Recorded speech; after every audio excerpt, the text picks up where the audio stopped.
Good morning, everyone. So, how are you all? Fine. Oh, thank you. I'm very good. I'm fine. so all of your youngsters.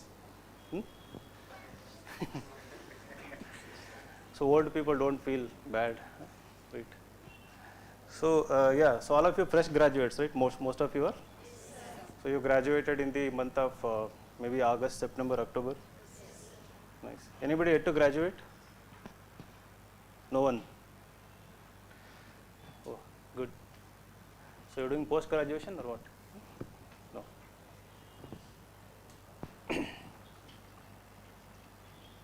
So myself, Vinay Kumar, I am the founder of Insights IAS and director also.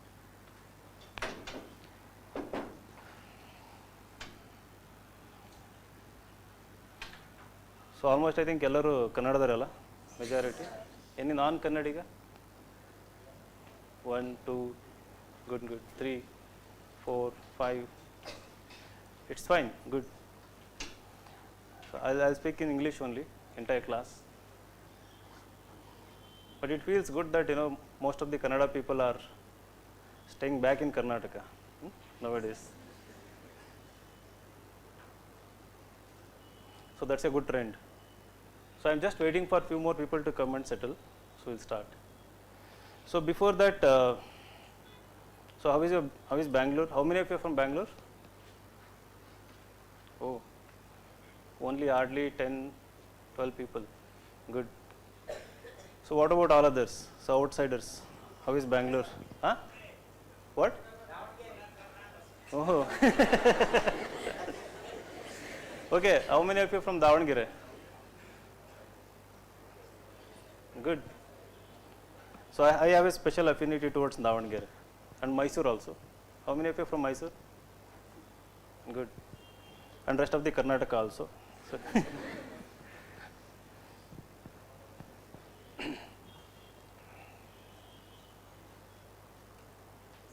So how is Bangalore? Can anyone tell me how is Bangalore? So of course you might have studied in Bangalore, but now having come to Bangalore and settled here, especially for girls, how is your PG? So any fights going on? Not yet. Haven't started yet, no? Yeah. So what about boys? So where are you staying? PG. So you have taken rooms, right?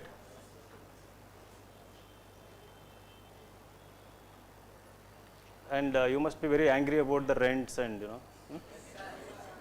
Huh? Yes. And you can blame Insights actually. So you used to get 1 BHK around 5 to 6,000. So 4 years ago.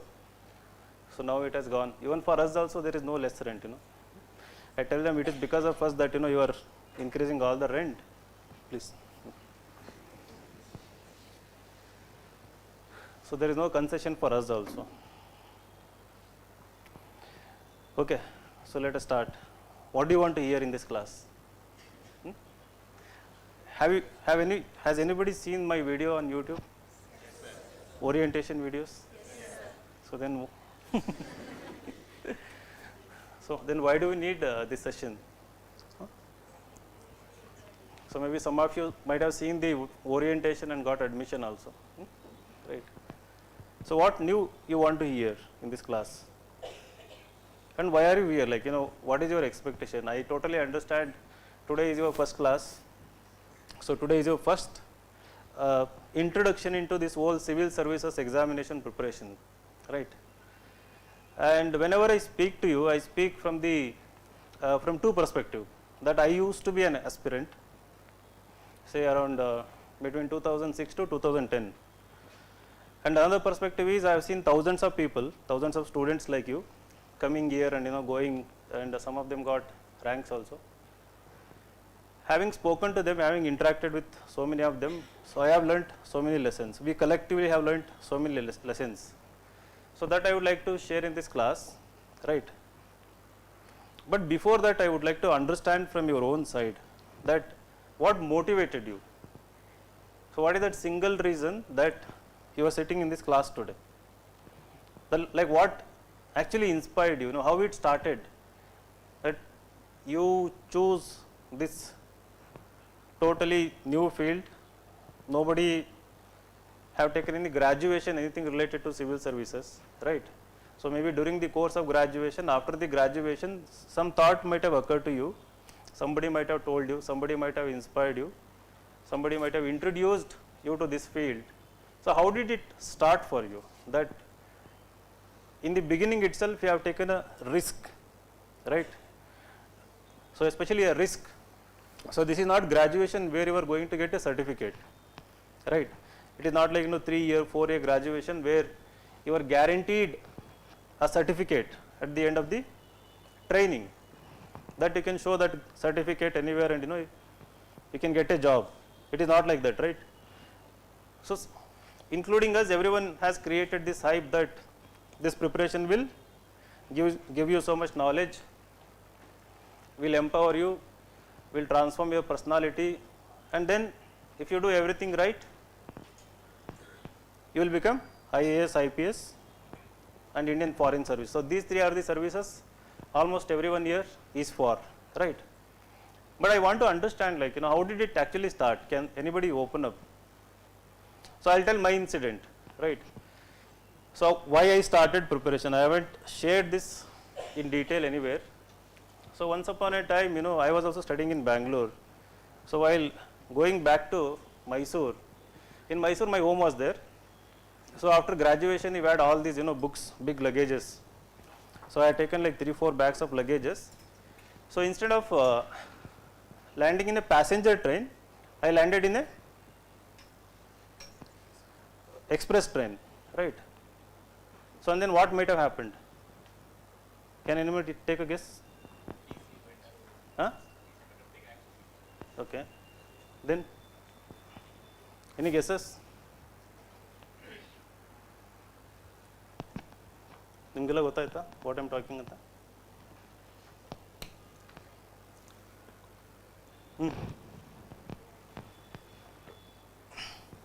Any guesses?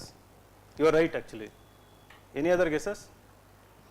It is a small incident, nothing significant. So ಎಷ್ಟು ಜನ ಟ್ರೈನಲ್ಲಿ ಓಡಾಡಿದ್ದೀರಾ? Almost everyone. Any bad experiences in train? Apart from love at first sight and other things? Huh? Any bad experiences? Yeah, crowded? No, apart from toilet experience. So what was your bad experience? Crowded, too much crowded. Apart from that?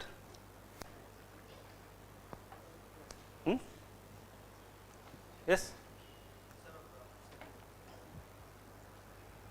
So I had taken a passenger ticket, it was for like 23 rupees. So I then sat at express, the TC came and took a lesson. You know that?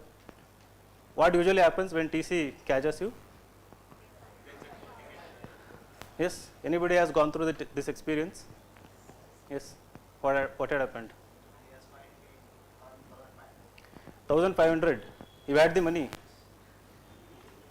Okay, good. So what about others? ಯಾರಿಗೂ experience ಆಗೇ ಇಲ್ವ ಇದ್ದವ್ರಿಗೂ? Everyone is very honest. So ethical.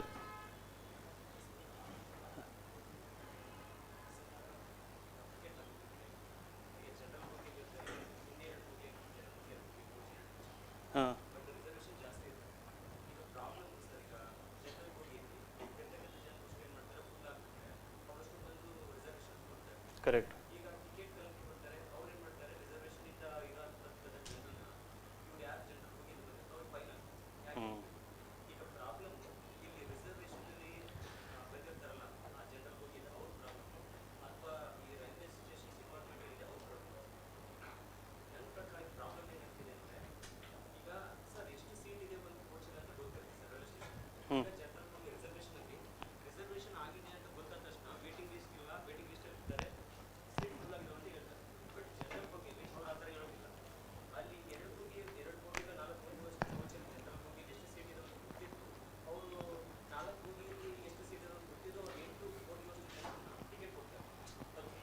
ಯಾಕೆ ಹಂಗೆ ಕೊಡ್ತಾರೆ? ಅಲ್ಲ ಯಾಕೆ ಕೊಡ್ತಾರೆ? Why do they give so many tickets?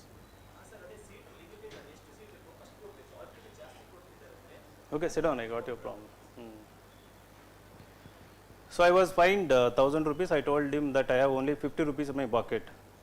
But he was like a kind of ruthless. He was not at all, empathetic. So no discount. No installment also. So he said, I will take you to police station. So I said, I didn't know the train.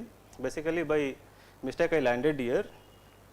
So I have only 50 rupees, right? And I need that 50 rupees to, from Mysore station to go to my home also. So he actually took that also. So that day I decided I should become a government servant. So I didn't have this IAS and all in my mind. But that was a kind of very bad experience. So that a government official didn't have any empathy, didn't have any, so they wanted to go with the rule book. And when I checked the ticket which I had given, it was for the goods, for the bags. It was not a fine, but he had put it as extra charge for goods, right? So similarly, any experiences for you? That you went to a government office, you met a government servant, or maybe a private experience where you felt, where you got enraged that I'll become IAS, IPS, and then I will teach these people a lesson later. Anything like that? No? So you don't have to share this story, at least raise your hands, if at least, okay, very few people, okay, yeah, 10, 15. What about others? So what is your motivation? A government job? Any government job? Social status? So this is a very frequently asked question, why do you want to become IAS officer, right? In the interview sometimes they ask, but in my mock interview for every candidate I ask this question. If I am taking 10 mock interviews for single candidate, all the 10 times I ask the same question. So most of the times the answer keeps varying from the same candidate. Actually true, right? So people are clueless, why I want to be an IAS officer. So there is no concrete fixed answer to this question. Do you have an answer right now? Or do you want to discover in the course of preparation that why you want to become IAS officer? Yes. Yes. So if after 30 years, if I want to look back at my life, so I have to feel satisfied with my life. Very good. Very good.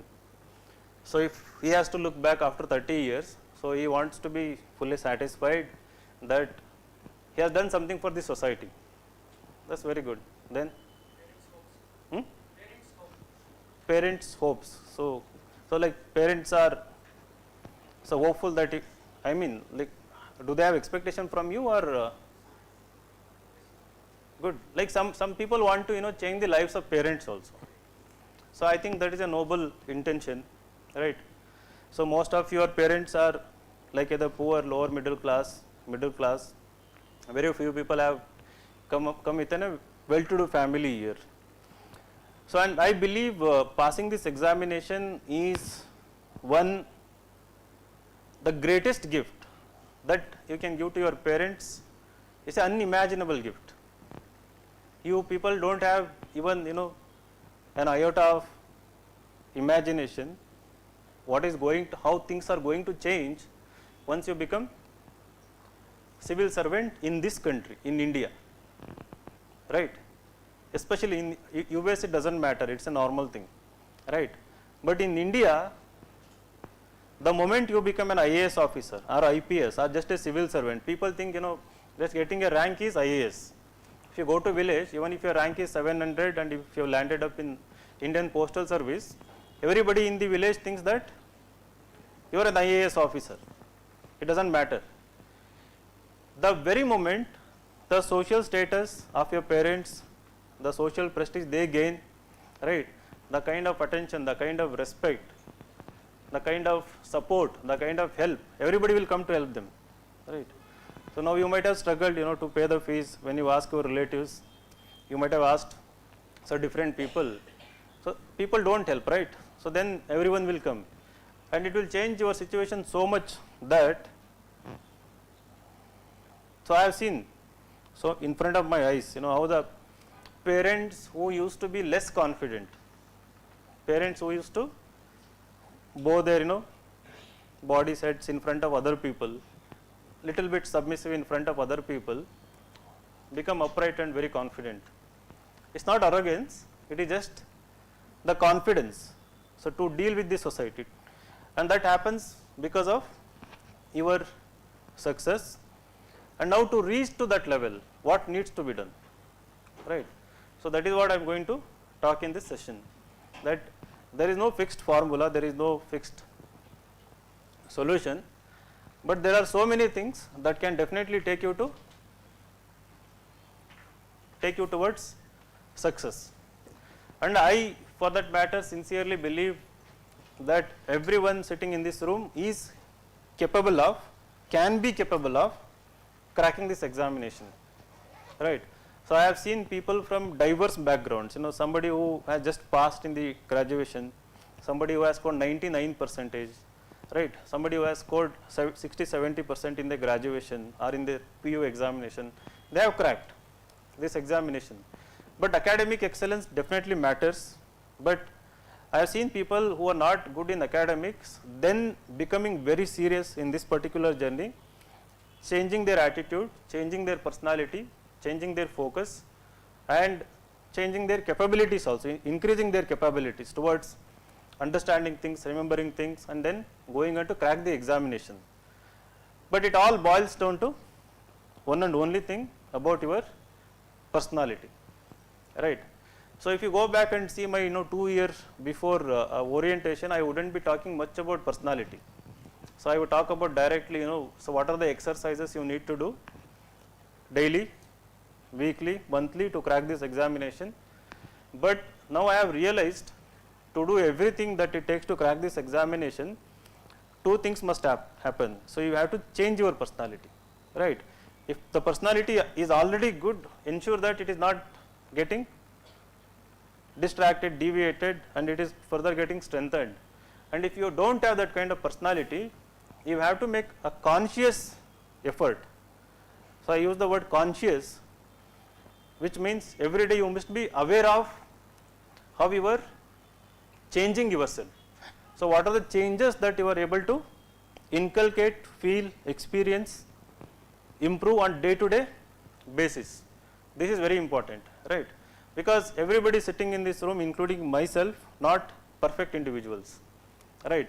And there is no journey towards perfection also. You can never be perfect in anything. So you can never be perfect in terms of scoring 100 out of 100 in mock tests or in the UPSC examination, in terms of 100% being honest, 100% being ethical, 100% being emotionally strong, 100% being having IQ. It is impossible.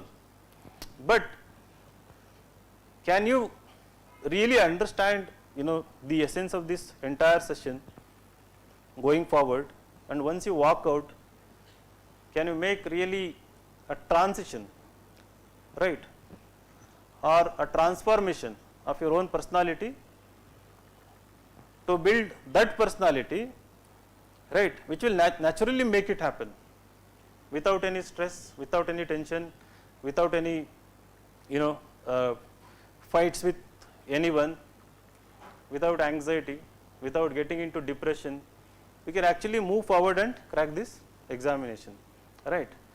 Now, having seen some of my orientation videos in the past, can you give me like few qualities which are required to crack this examination? Consistency, discipline, dedication, perseverance, hard work, discipline already taken by someone. Action, passion, very good. Passion is one word that I really like. Then understanding yourself, demand of the examination, very good. Commitment, patience, failures, right? Celebrity, syllabus, Okay. Then, so I hear the right word, I just use wrong word, Dedication. Good. Trust. Nice. How many times you watched the video? Backbenchers, corner people, corner house. So what are the qualities that you think you should have going forward? Yes? Everyone is right, of course. Huh? Right direction. Good. Right guidance. Self-confidence. Very good. Learning from your mistake. Very good. So this is second good quality that I really like about people. Huh? Acceptance of failure, optimism, then positive approach, analytical ability, good, analytical view, I will use your own word, analytical view, then having faith in the process, having faith in insights and having faith in yourself, correct, is right,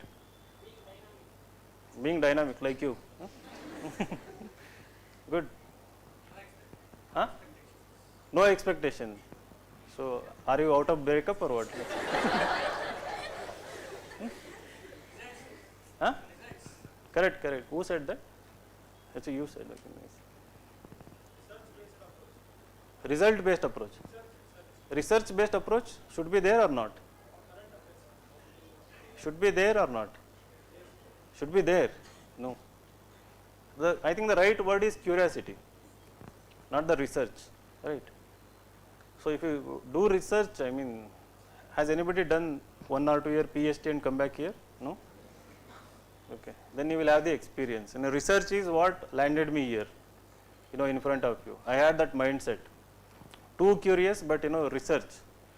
So to know the depth of one subject, one topic, in and out, have everything regarding one subject. So that is absolutely suicidal. Don't do research. So I will be honest, like whatever we are providing in this institution as part of the class notes, basic NCERT textbooks, 1 or 2 standard textbooks, the material that we are providing, if you just have faith, as I said, immense faith, and just follow one source repeatedly again and again, that is the sure shot way to success. And let us say if you are in another institution, institution B, right, if you follow their material, their everything just repeatedly, there also success rate would be very high, right. Instead of sitting here and going for multiple sources, that is suicidal. Okay, 1 or 2 last qualities. Planning, good. Time management. So nobody said smart work. So usually 1 or 2 smart people say this smart work. Wow.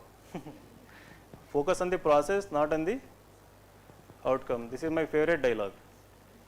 So I use it everywhere, in my podcast also, in my classes also. Focus, I keep using the word focus again and again. Focus on the process, not on the outcome. So that is directly from Bhagavad Gita.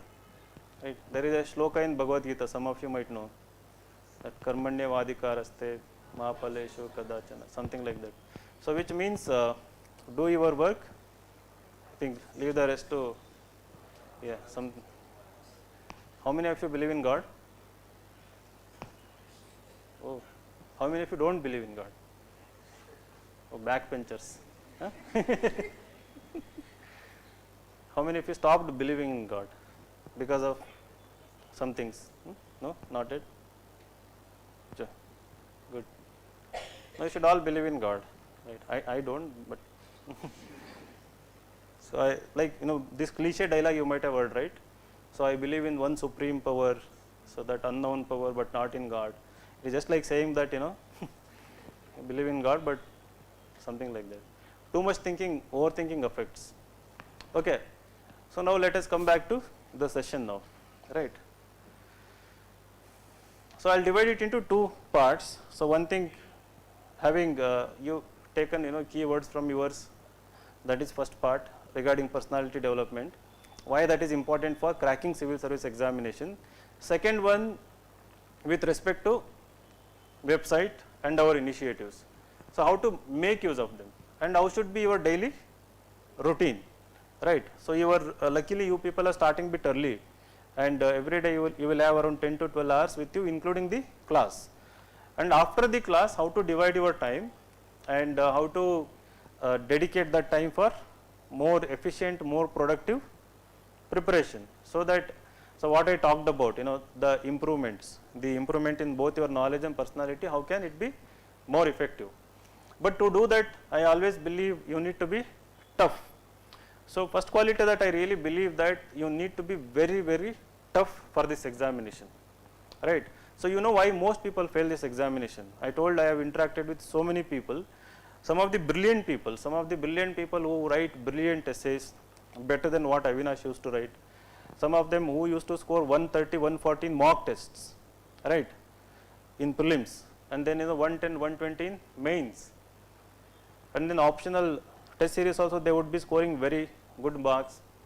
But the brilliant mind doesn't guarantee a brilliant or a tough personality, right?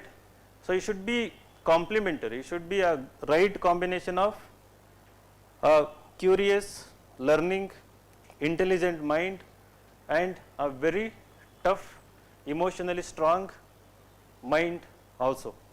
So then only this exam can be cracked easily. Now we all come with fears. Now this is your first class and if you have already come and settled in Bangalore for 1 week or few days, already a little bit fear might have already started, right? So how do I deal with, how do I cope up with this environment, this atmosphere? How do I deal with this competition? How do I, in comparison with already, you know the competition, right? There are people who have got IPS, they are your competitors. Every year at least 100 people who get into IPS again write the examination. You know this. For example, if this year when the result is announced, if 200, there are 200 IPS I think. So out of 200 people, minimum 100 people will take extraordinary leave and again they will appear for civil services examination in 24 or some people will give in 23 also immediately. But most of them usually take 1 year leave. They are your competitors. Does it scare you? Yes or no? No anotherle gottagutte. Yes or no? Should it scare you? Dammilla. Back page ella Davangere hudugralli. No, it should not scare you actually, right? I will tell you why. So that is one category, only IPS, right? And then there are IRS people and out of the list at least 40-50% of them want to again reappear in the examination. And out of them at least 40-50% will definitely get ranks. And out of around 2,500 people who give interview, right? So around 1,000 people have got rank and then there are 1,500 people who haven't. Some of them might exhaust their attempt, but most of them are likely to again attempt the exam. So they are also in the category of your competition. And around 10 to 12,000 people have written mains, right? So out of them, around 8,000 people didn't make. Some of them again, not some of them, majority of them, if their attempts are still there, will again write the examination.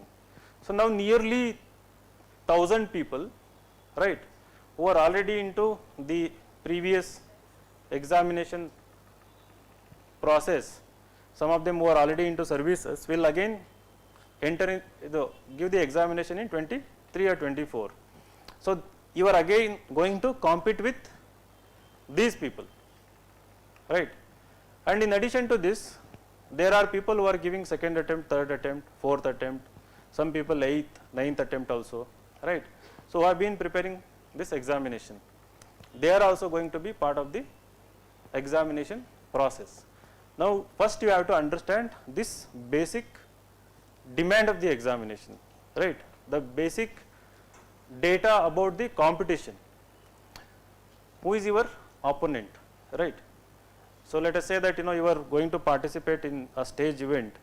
So you have to participate against, let's say it's a boxing or it's debate or it's any competition. So you should know the strength and weakness of your opponent, right? So you have so-called mighty, experienced veteran opponents in front of you, right? Am I scaring you? No, I am not scaring you, right? I'll come to the point. Now you people are totally freshers. So you are going to join, you are going to start preparation today, and then 99% of you are dreaming that in 2024 you will give your first serious attempt, right?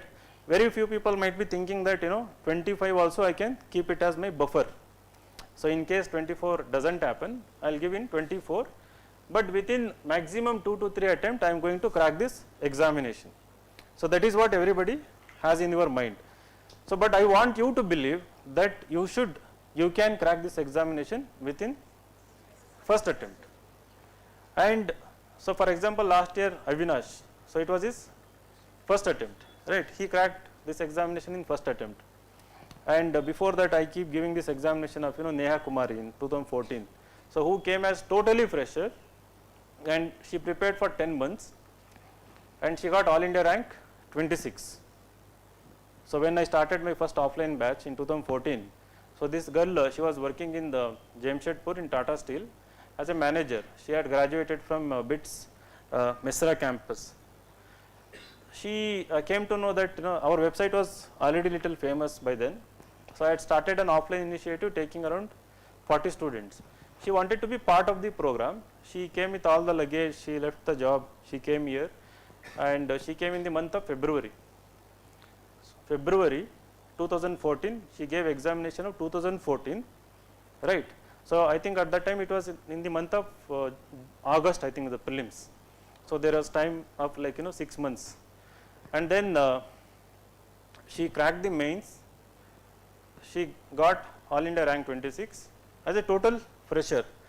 But the only difference with her and other candidates was during the course of her stay in the Bangalore, right? Believe it or not, every day she studied minimum 14 hours. Every day, literally every day. So even when she used to have fever, she used to come and write the test. At that time it was not the classroom coaching, it used to be test based approach. Every day I used to give a test, I used to give them target. Something similar to you, for you the extra addition is the teaching, right? We ask you to do the pre-reading for the next class, you have to come and write the answer, and there is the secure initiative on the website which I will talk about. But that girl showed that kind of determination, and I haven't seen anyone like that even today. She is my role model aspirant when it comes to hard work, pure hard work. I don't know what was going on in her mind or what was the purpose or anything. Literally 14 hours was the minimum. 14 hours was the minimum threshold, and she would have worked more than 14 hours every day. So she started in February and then ended her journey, I think it was November, mains in 2014, I don't exactly remember. So around 10 months, every day 14 hours, she cracked both the stages, and she had decided her optional while applying for the examination. Now the notification is out, right, for 2023. Are you aware? So how many posts are there for 23? Yeah. So while applying that, she approached me and other people, and she decided to take anthropology, right? And next 2 months she studied anthropology for 4 to 5 months on her own. There was another senior who gave his notes. And after prelims also she spent important time of hers on anthropology, because she had already spent so much time answer writing and essay writing before the prelims. So she didn't get good score in anthropology, she scored around 260 something, right? During that time I think the rank first had got 350 something in optional, ERA single, right? So if she had got that much score in optional, she would have got first rank that year. So from my first batch, I would have got a very first rank. And then it happened in 2016, Nandini KR. in her third attempt, I think she got All India rank 1. She got good marks in optional, and she was also part of this writing process at Insights IAS. So what differentiated these people was, and then I had Jaidev, who got All India rank 5, classroom OGP student. So this single-minded focus, right, and the way they were tough from inside and out. So that's what I concluded. So the first point with respect to your transformation is that you have to become very, very tough. If you are very tough, doesn't matter if somebody is already in IPS, if somebody is already in IRS, somebody has given interview, somebody has written multiple mains. By being very tough mentally and also physically also, especially mentally. Physical toughness you will realize you will need actually going forward. But mental toughness can make anyone nervous, right? Like what do you mean by mental toughness? What do I mean by toughness actually? I use this word. So I tweeted also like some time ago, you need to be tougher than the examination itself, right? So we say this the mother of all examinations. In fact, this chat GPT, everyone has heard chat GPT, right? This artificial intelligence, I asked it question, which examination in this world is the toughest? And it said civil services examination in India and China is the considered to be the toughest exam in the world, right? And the second something related to American civil services, I think. So there is a notion, there is a opinion, there is a belief that civil services examination is the toughest examination in the world. Now I tweeted, I said, I keep telling people, can you be the toughest, tougher than the examination itself? Can you be? Are you? It is not a mere motivational talk, right? I am not here to motivate you, I am not here to inspire you, right? I am just telling the truth, right? It is not just it's not a motivational session. You might believe that you are tough, that like I can fight with my mother and then not cry, right? I can fight with my neighbor, scare them. No, that is not the toughness we are talking about, not being bully or anything. The toughness is when your scores are low, right? Going forward, when there is a slow pace of learning, you want to learn fast, but you don't see the results immediately, right? You are learning, you are putting your efforts, right? The results are not in your favor. You are reading so much, but there are some people within the class or outside the class who look so advanced than you, right? They look like they know everything. They look like they can write very good essay, and you are like very scared of writing a single essay also, I mean answer also. You have this fear of writing answers, you have this fear of telling something in the classroom itself, right? Raising your hand and answering in the class, participating in a discussion. So you know that you cannot speak English fluently, and you are afraid to speak English with your friend also, for the fear of being judged that your English might be weak or poor, right? And then when you score lower than your friend or your PG mate or someone, right, whom you think didn't do that much of hard work than you, but still their scores are better and yours is not better. Sometimes you will not be able to figure out what is going wrong. All these instances, right, will start creating a self-doubt, right? That will start making you little bit nervous, little bit anxious. That will create some amount of stress in your mind. But ideally, nothing should happen, right? It will happen in the beginning. Nobody can stop. It is something to do with hormone. Your biology is like that, right? So our DNA is like that. In the very beginning, it is very common. I am not telling that when you see them, you should just like smile like a laugh at these things. I am not talking about it. In the beginning, it will happen, but can you overcome these fears instantly? Can you bounce back from all these small setbacks as soon as possible, as immediately as possible? So that is one differentiating factor, right? Whatever I told you, everything is going to happen to you, for everyone. And I have seen some of the, we consider IIT as, the toughest institution, IITians are, literally I have seen thousands of IIT students, right. In my mock interviews, so many are from IITs in my main test series, in my core batch, and I have interacted with them. They may be brilliant in terms of, knowing the thing, solving the problem, but again mentally, again not everyone tough.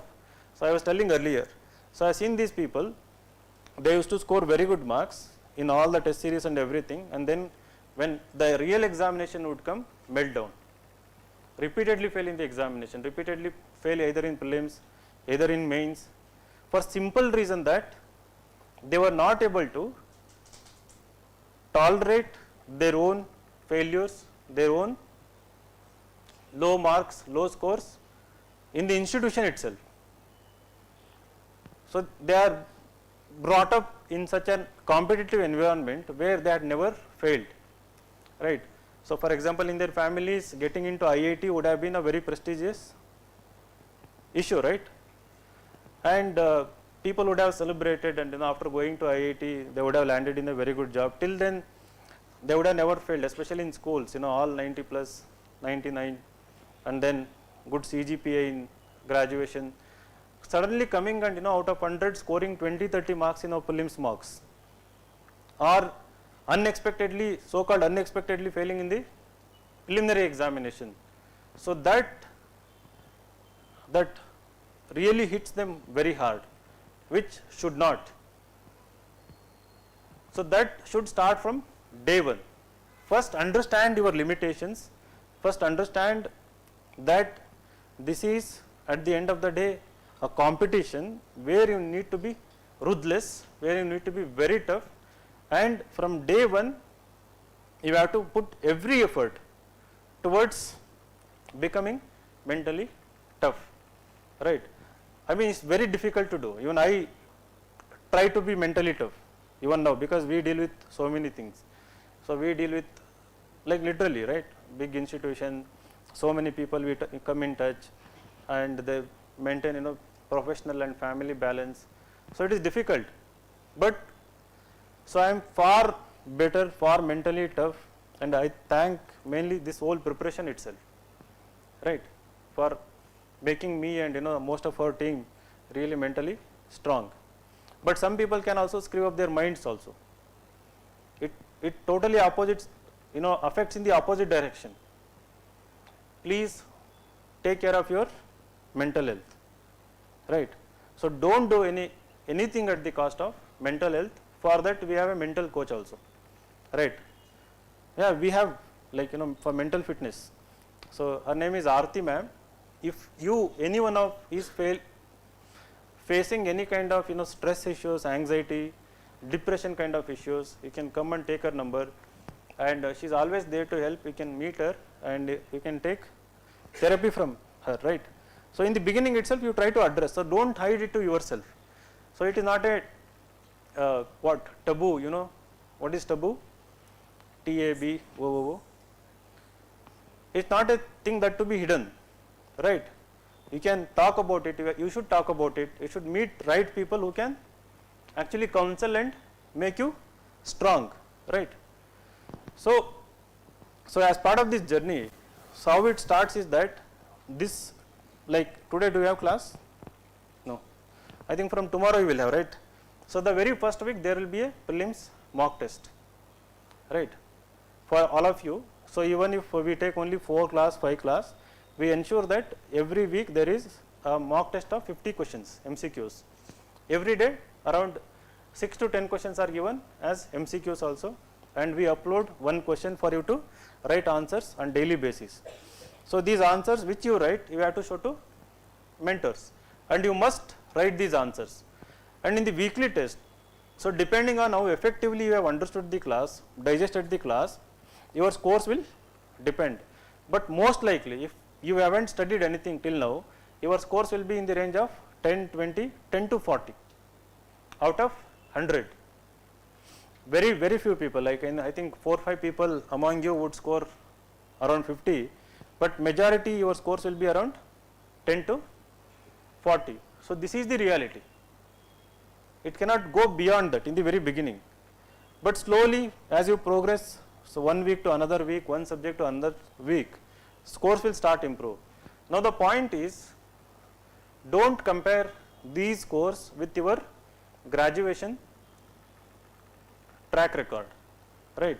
Any gold medalist here in this class? Good. Silver medals? They don't give silver medals. Okay. So how many of you scored 90 plus percentage in PU? Plus 2. 90 plus percent in plus 2?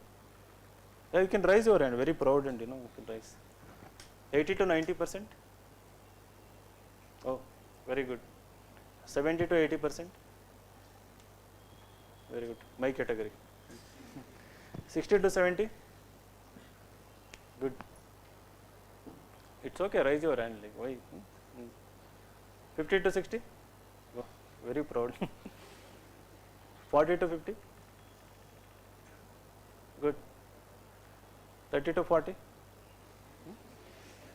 They don't give? You wouldn't be sitting here. Right. So now, so you might have done well in your scores, tests, in your college days, in your school days, right? So now don't compare it here. This journey is totally different compared to all your graduation days. You know that before examination you would study for a few, like maybe 6 to 8 hours. As I told you, there are people who have studied 14 hours, but I don't recommend 14 hours every day. Personally, for you people, for this batch, I recommend 8 to 10 hours every day, right? It is ideal, doable, and very practical. 8 to 10 hours every day till December. After December, you can increase it to 12 hours, right? And then from March onwards, maybe you can move towards 14 hours. But right now, 8 to 10 hours. But if somebody is completely new into, reading things. So in college days, you have never studied, newspapers, not studied, never read newspaper, never read any kind of, books, and never read your own textbook also, notes also. You depended on your friends, right, to pass the examination. So you people can start with 4 to 6 hours, right, in the beginning. So slowly after like 2 months, 3 months, you can gradually increase it to 8 to 10 hours. But at the core of this learning, right, like before I move into I'm talking about, you need to be tough, right? Did you understand it? Did you really understand? How many of you really understood? Like, can somebody tell me like what do you mean by I have to be tough in this examination? So there will be moments when a mentor might tell you, we are not rude or we don't insult people, we don't talk negatively with anyone, but they might notice that your progress is slow. So don't let it affect you. You have to use the mentor to ensure faster improvement. But a friend or someone will tell you, what you have written is very poor. A senior whom you consider in the library or anywhere, who is intelligent, might be rude to you and will tell you that what you have written is rubbish. If you write something like this, you will fail in the examination, right? So how will you react in that moment? Huh? You will just smile. Good. So what should be the ideal reaction when somebody says like that? Thanks for the suggestion. Thanks for the suggestion. So you will thank. If I want, I'll take it, otherwise I'll do it. Okay. So you will say thank for the suggestion. Good. Huh? You will get more serious about preparation. Analyze the questions, what we have, questions, remarks, what we have. Okay. Good. Then, so you will analyze where you went wrong and how to improve. Good. So what I tell you is take his or her essay, right? Somebody who has told you, read it. It may be absolutely good, right? And make a promise then and there, after 2 months I will write better essay than yours. Don't tell them, right? It should be done silently. That is what I mean being tough, right? So you won't react to the situation, you won't take it negatively. You will ask them thank you, as you said, you will tell them thank you, show your essay. So I will just read, right? So they might be selected, like it may be an IPS officer who is in the reading room. We have people who are in services who are studying in our reading rooms, and like so many people who are given interview, who are giving interview, you can take them. And if somebody is, whether they are rude to you or not, take such kind of the best that is available among you.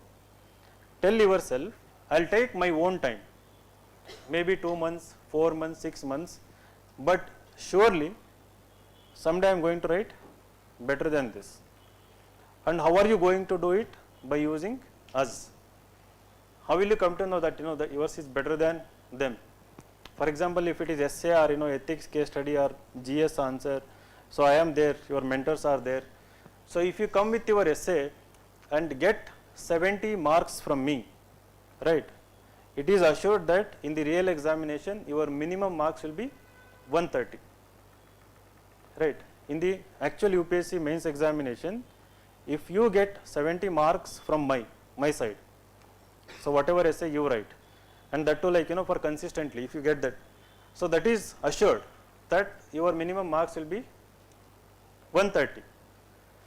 And I won't give 70 very easily, like it will start for most of the freshers, it will start with 20, 30, and for all of you I encourage you to write something. So you will also have an essay session from, there is another faculty, right. So I individually deal with essays. So when you bring essay, I encourage you to write even single page. It can be only 2 pages, it can be only 3 sides. So I don't want you to bring 1000 word essay, 1200 word essay in the very beginning. If you are already into writing habit and you know how to write essays, you can bring it, it's okay. I really encourage, I admire those people. But for those people who have fear of writing, so my suggestion, in the very first week or the second week, try any topic, take any random topic, easy topic. For example, you can take a topic, is Indian democracy under threat, right, or how Indian democracy is getting strengthened, if you want to go in a positive way, right. So how did COVID impact Indian society? So something which you have been through, which you have experienced, which do not require any prior knowledge, you can take any these easy topics and start immediately. And I attribute that is also to the quality of being tough, that you are taking an initiative without worrying about how you are going to be judged, right. So I have seen some people making the worst kind of grammatical mistakes, worst kind of sentence formation, and still having the courage to come and show those essays. It can be like 2 pages, 3 pages, and the same people after writing like say like 10 to 12 essays, for them I started giving, so I don't give marks because in my mind it is there like 0 to 10. I tell them, so I am not giving marks to this essay, but I tell them keep this particular whatever you have written very safely. I tell them preserve it, right, because after 3-4 months you will have to compare that from this position to how you are going. The same people after 2 to 3 months have started scoring around 40 to 50 marks, and some of them, there is one example, Abhishek Gowda, he got IAS, he is from Mandya, right.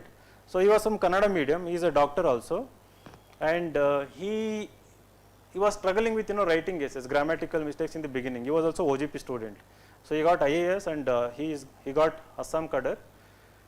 He started something like this. I wouldn't give marks because it used to be very poor, and he had Kannada literature optional, in love with Kannada, so Kannada medium influence was very high.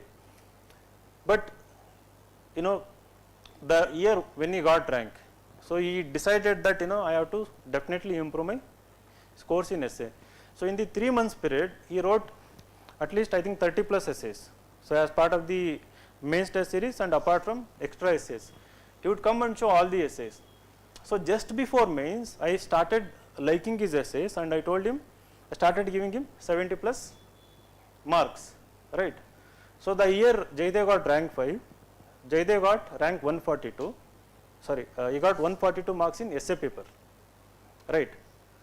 And he was from National Law School, and he had published his articles in international law journals, and he had a blog on legal issues.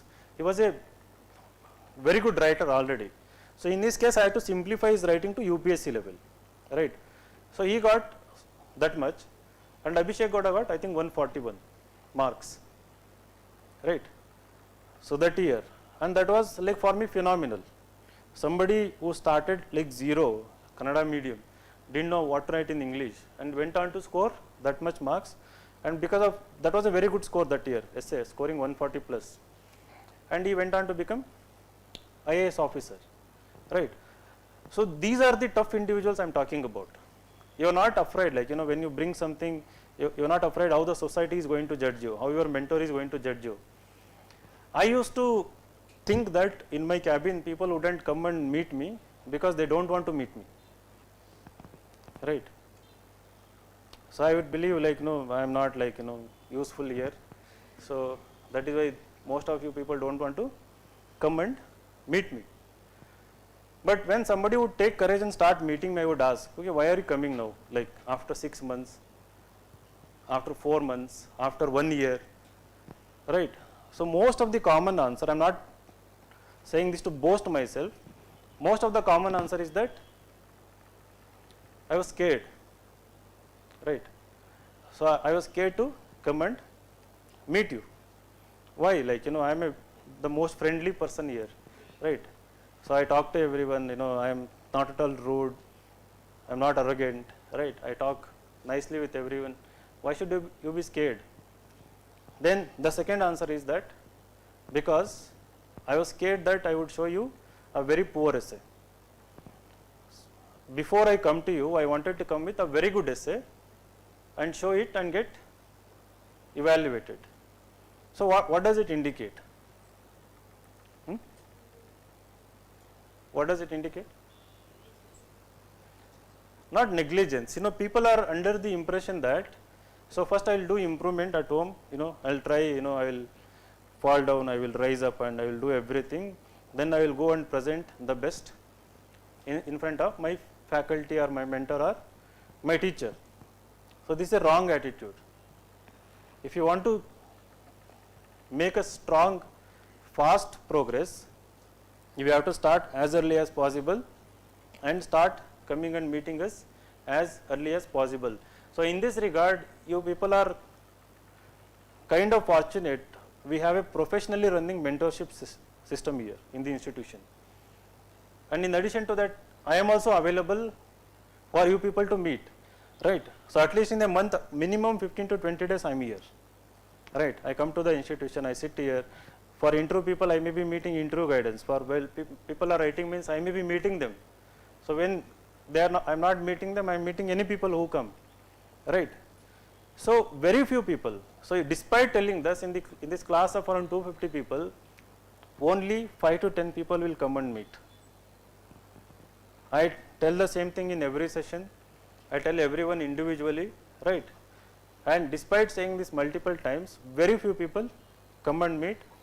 And it is those people who meet regularly are the ones who stay permanently in this photograph, you know, hanging behind my chair. Have you seen that photo? Toppers felicitation. So this is like a textbook. The ones who are most familiar with their mentors, the one who are more familiar with me as part of this learning process, right? So they have the highest success rate. Not because I am helping them, not because their mentors are helping them, it is purely because of their own personality, which is not afraid of taking feedback, showing their mistakes, learning from their mistakes, improving them, showing them again, right? So they want to be mentored, they want to be guided, so in a consistent, continuous way. And this relationship between mentor and, you know, student, and we ensure that it is very professional at inside IAS, right? So very professional in a way that there is no scope for discussing personal private issues, right? It is only related to UPSC preparation, and they are always eager to address your issues. So you can take your answers, your essays. Sometimes you may have to wait, but we will never say no to you people, right? So please make use of this. That will also make you stronger. Now, when once you have come and shown, that I have noticed, if somebody has come and shown one time, first time, there is 90% likelihood that they are coming again to me, right? So if they have come once, you have taken that initiative in the first step and come and shown whatever it is, and in all likelihood you will again come, because I usually inspire, I encourage you people. So I tell you, you have done a great thing here. So try to write slightly better than this. I'll actually give you feedback also, how to improve, where to improve also. And then second time they mostly come because they are encouraged that there is someone there to evaluate, someone there to help us. So if you don't take that initial step, it won't happen. Will you all meet? Yes, will you all meet your mentors? Will you all come and slowly meet me also? So anything related to preparation, right? So I know, like, I look very young actually, right? What is my age?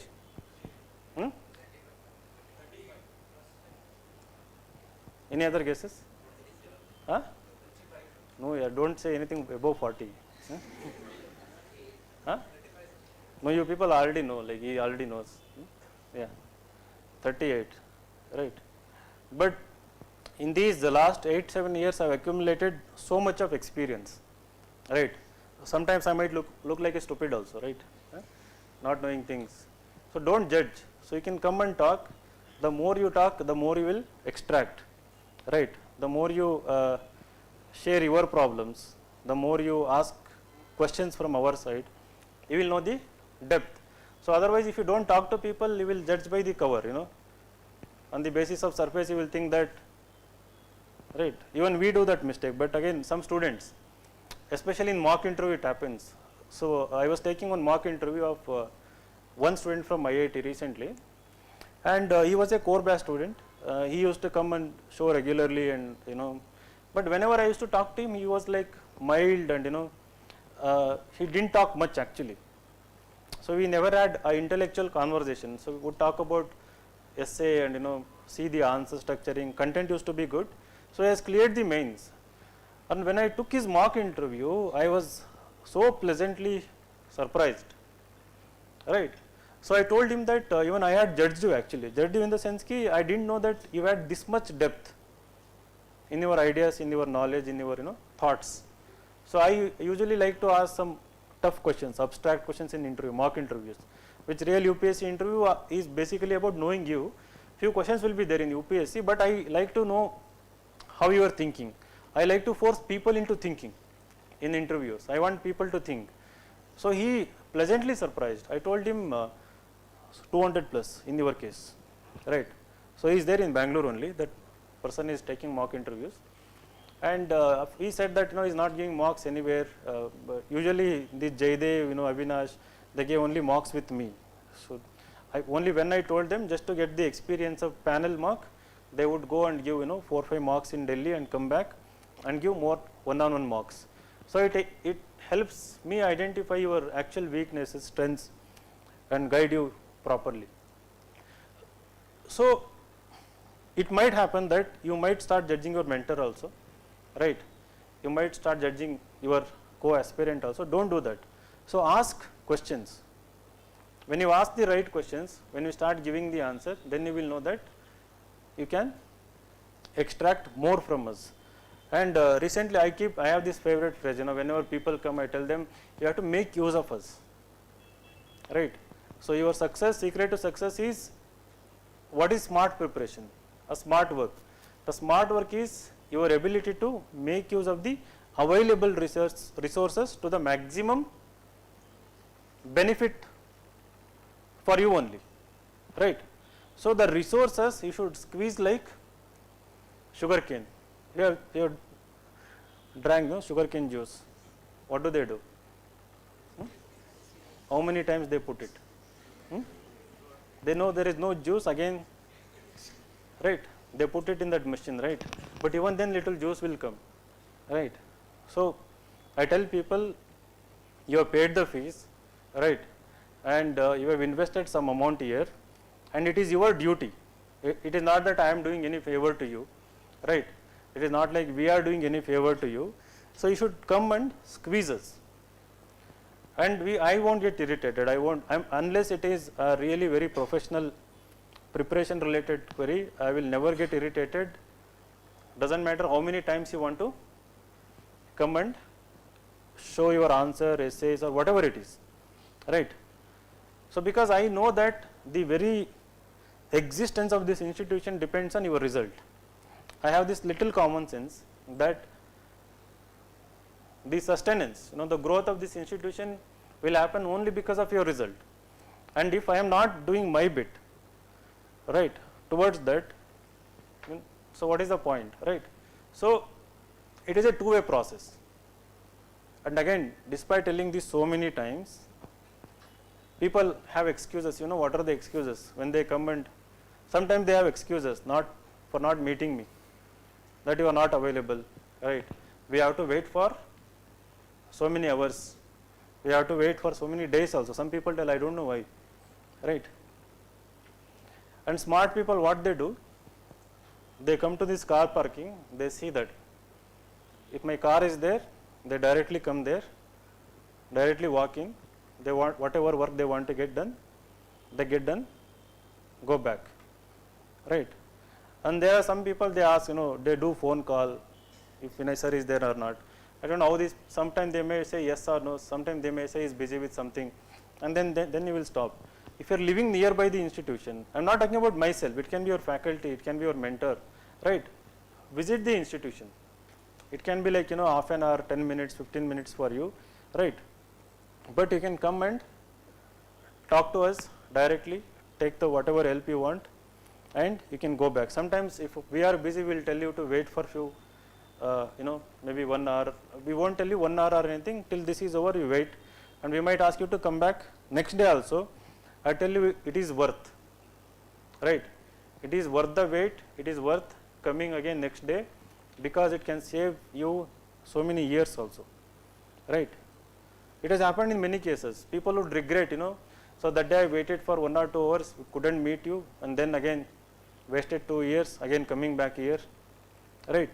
So we are available, for OGP students, OGP is a very dear program, very pet initiative, and OGP students are always specially treated here, right, because the fees, right. Not just because of the fees, I believe in the program itself. If somebody uses the program effectively, there is a very high probability of you getting ranks, right. So that is how it is designed, it is designed in such a way, there is classroom, there is focus on answer writing. We encourage you to write answer from the day one itself. Very few people, very few institutions do that actually, and we evaluate them. And when I went to Delhi, these people asked, sir, we want weekly mains test, and we want it to be evaluated. I didn't thought about it. I thought it would be burden on you. When these people are requesting, okay, let me add it. So came to Bangalore. I told here the management that weekly we will add 10 questions mains test also. Whatever you are learning in a week, there will be a mains test every Sunday, and we are evaluating it. Sometimes it might get delayed, some like 8 to 10 days, but I keep telling them give the result within the next week. But it was an extra addition, I didn't charge extra thing or nothing, so that doesn't come to my mind. I told, if it is going to help you, we will do it, and then we are evaluating and giving it. And again, out of 200 people in the classroom, 40, 50 people only give that examination. So what is stopping you? Is it because that some people, I mean, like I might sound little harsh or sarcastic here. So is it because you have just paid like some people one installment, you don't feel like motivated enough to come and write? Is it the fact? No. Then what? No, you are in the first class, I am aware, but I'm opening your mind, I am opening your eyes also to the realities which are going to come. For example, we will announce week test, you are at your home Saturday evening, next day there is a test, right, in the classroom. Now, can you again get all the courage, come to the classroom? Something will tell, okay, we will not go, I will not go. It is not compulsory, right? So, it is not like a school, right? We cannot put a teacher here and make it like enforce it, strict.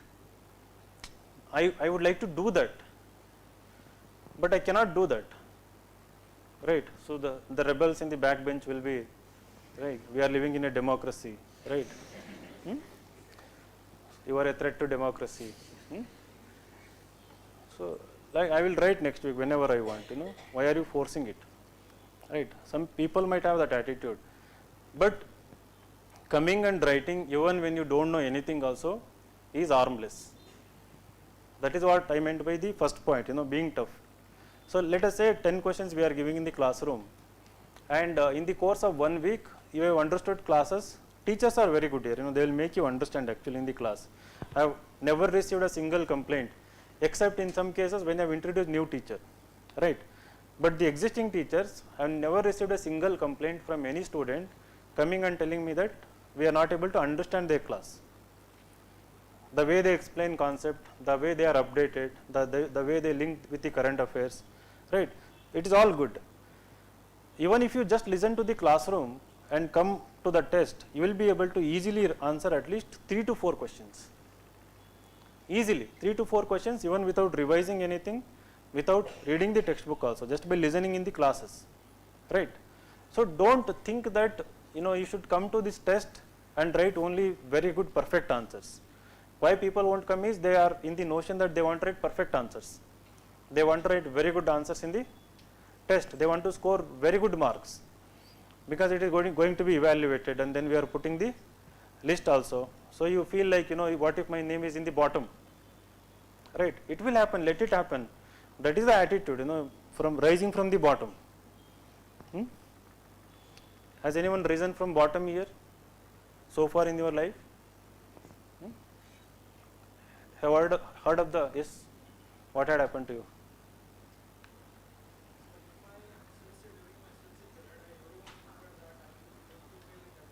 Hmm.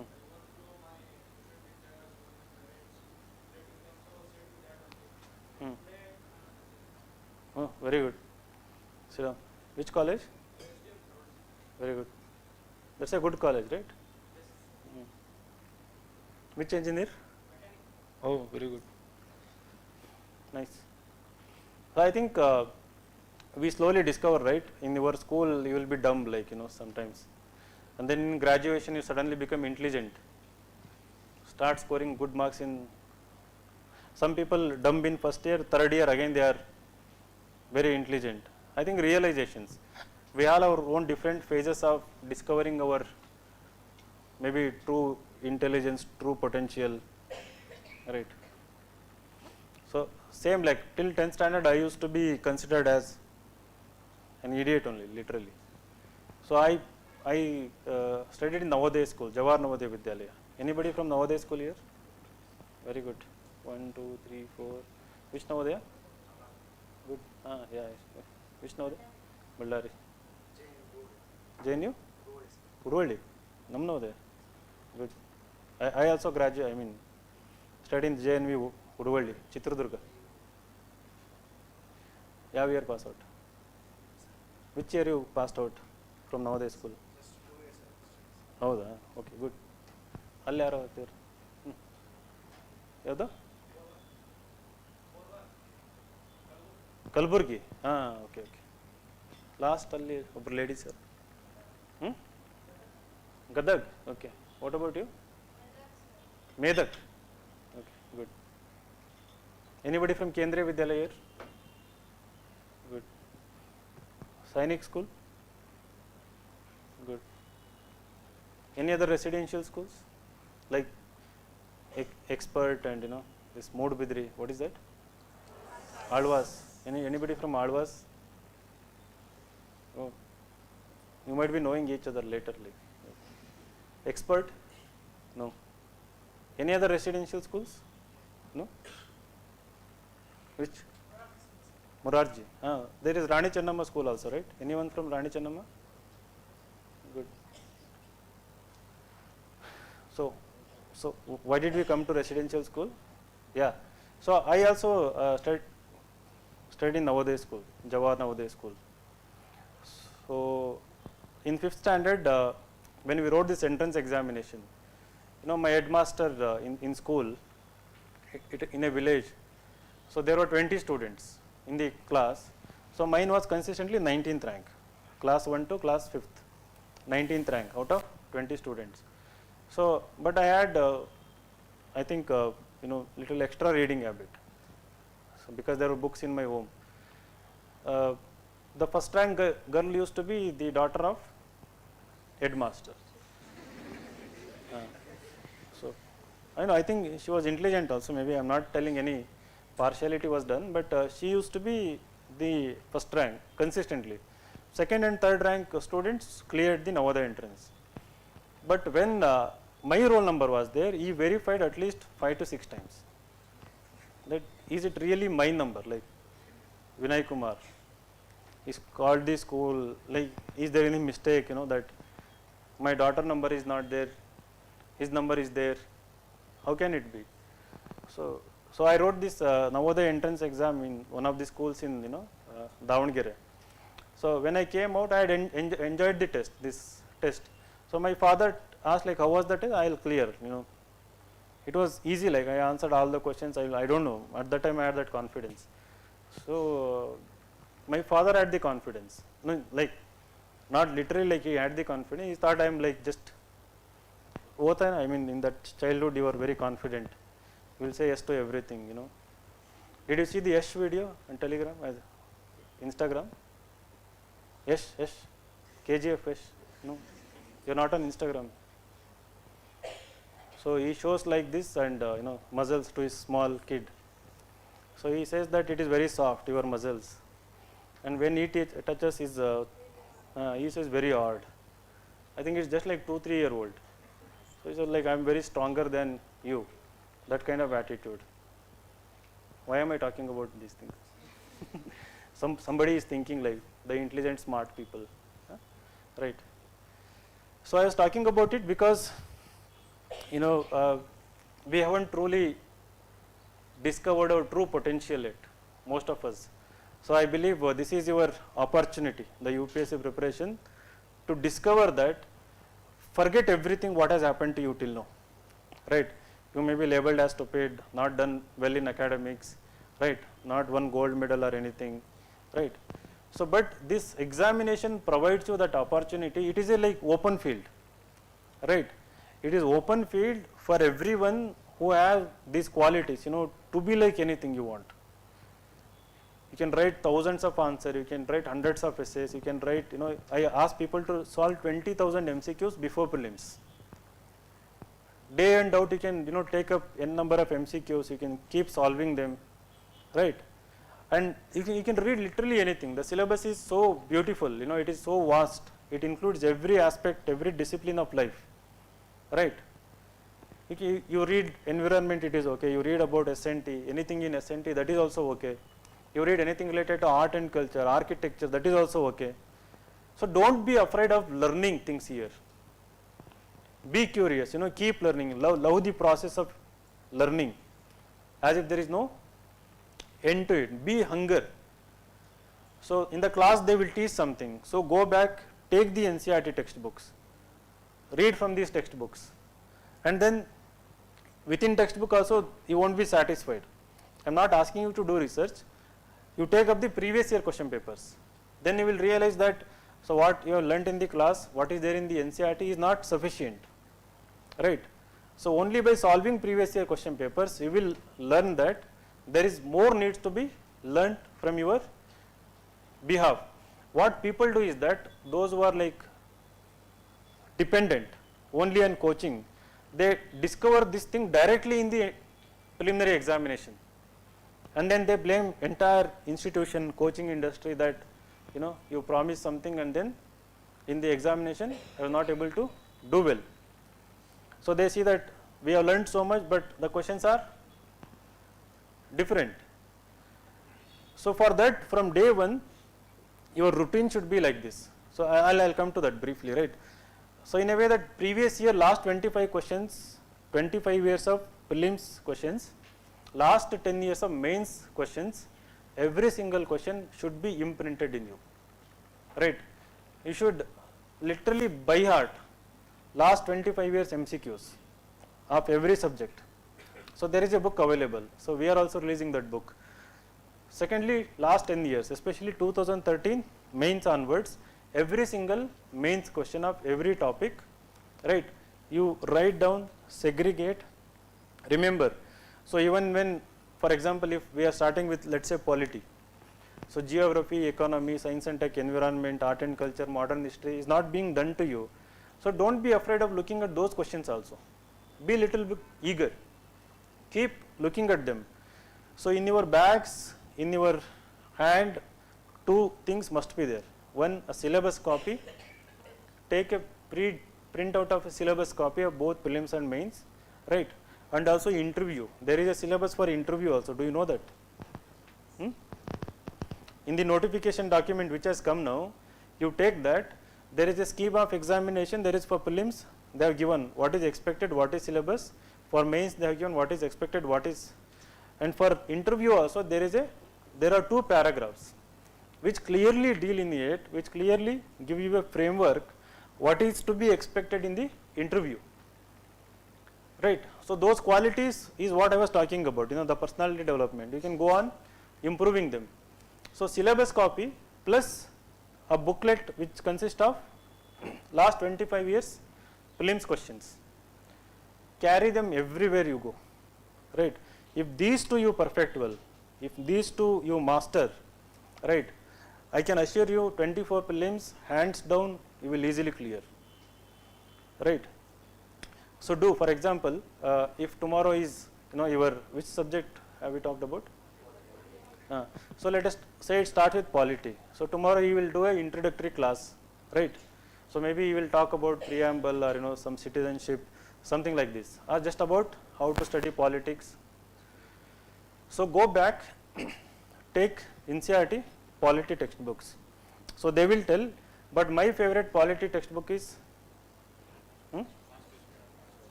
NCERT textbook, the Indian Constitution at work, right? So I sincerely believe that is the Bible for Indian polity, not the Lakshmikant. So you take that book, in the course of this preparation, read it 4 to 5 times, right? So any philosophical question in Indian polity, that book has the answer. So that is the blueprint. You will understand the political system, Indian polity, constitution very well. After that, you have to read Lakshmikant and then class notes. And Manjunath sir class notes is such that majority of the concepts will be covered in that. So he will teach, every teacher will teach from both prelims and mains viewpoint. So he will teach in a way that, so last year students came and told me that every polity questions was from his classroom notes. The students came and told me. It is not like, I am telling a lie or, creating a hype. So maybe you can also recheck. You take his class notes, take the 22 prelims question paper and check.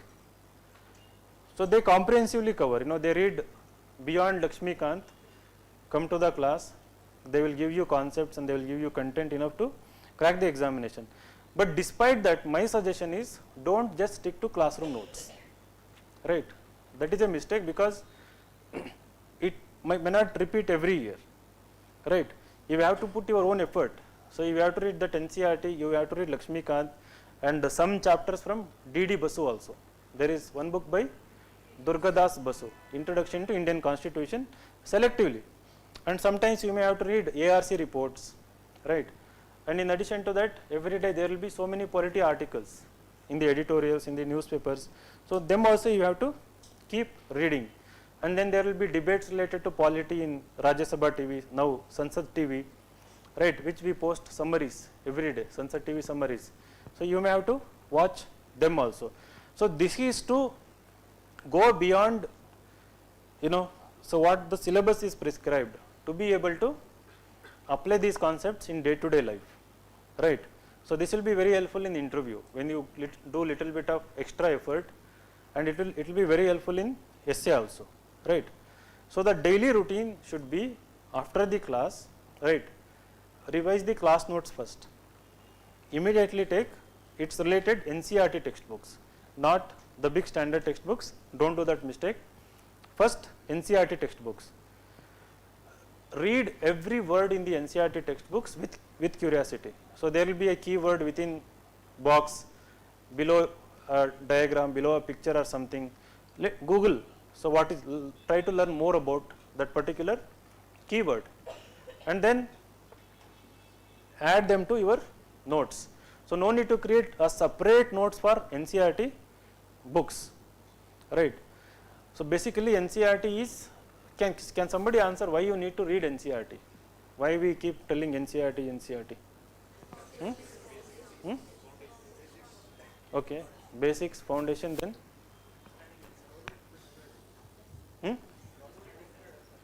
yes, understanding concepts is easy, correct, that is good, right. Then you will get conceptual clarity from NCERT, right. Then say government, it is more authentic information, correct. Then simple words. No, you can go with any other class, other state board textbook or anything, but why NCERT? All of you are right. I want one more reason.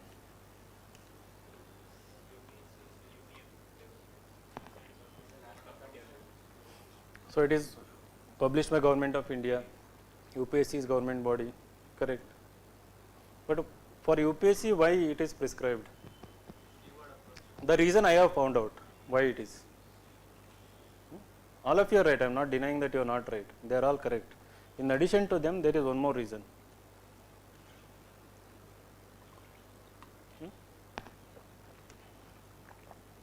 Can you think? So how many of you have seen syllabus, UPSC syllabus? All of you? At least gone through one time? So go back today and memorize it. So try to memorize as much as possible from the syllabus. The reason we prescribe NCERT is that, what I have found out is that the syllabus what UPSC has given is not elaborate, right. For example, they will ask Indian polity, the constitutional underpinnings, historical background, these keywords they are given, art and culture from ancient to medieval times. They are not mentioning Ashoka you should read, they are not mentioning Harshavardhan you read, they are not mentioning any Mughals, anything, right. Now how will you come to know that within art and culture, what is the boundary that you need to put?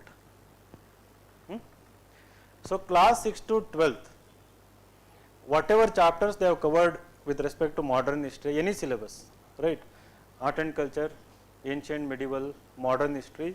So those are the topics, right, that you must master first. So it is indicative. The NCERT textbook is a framework for you.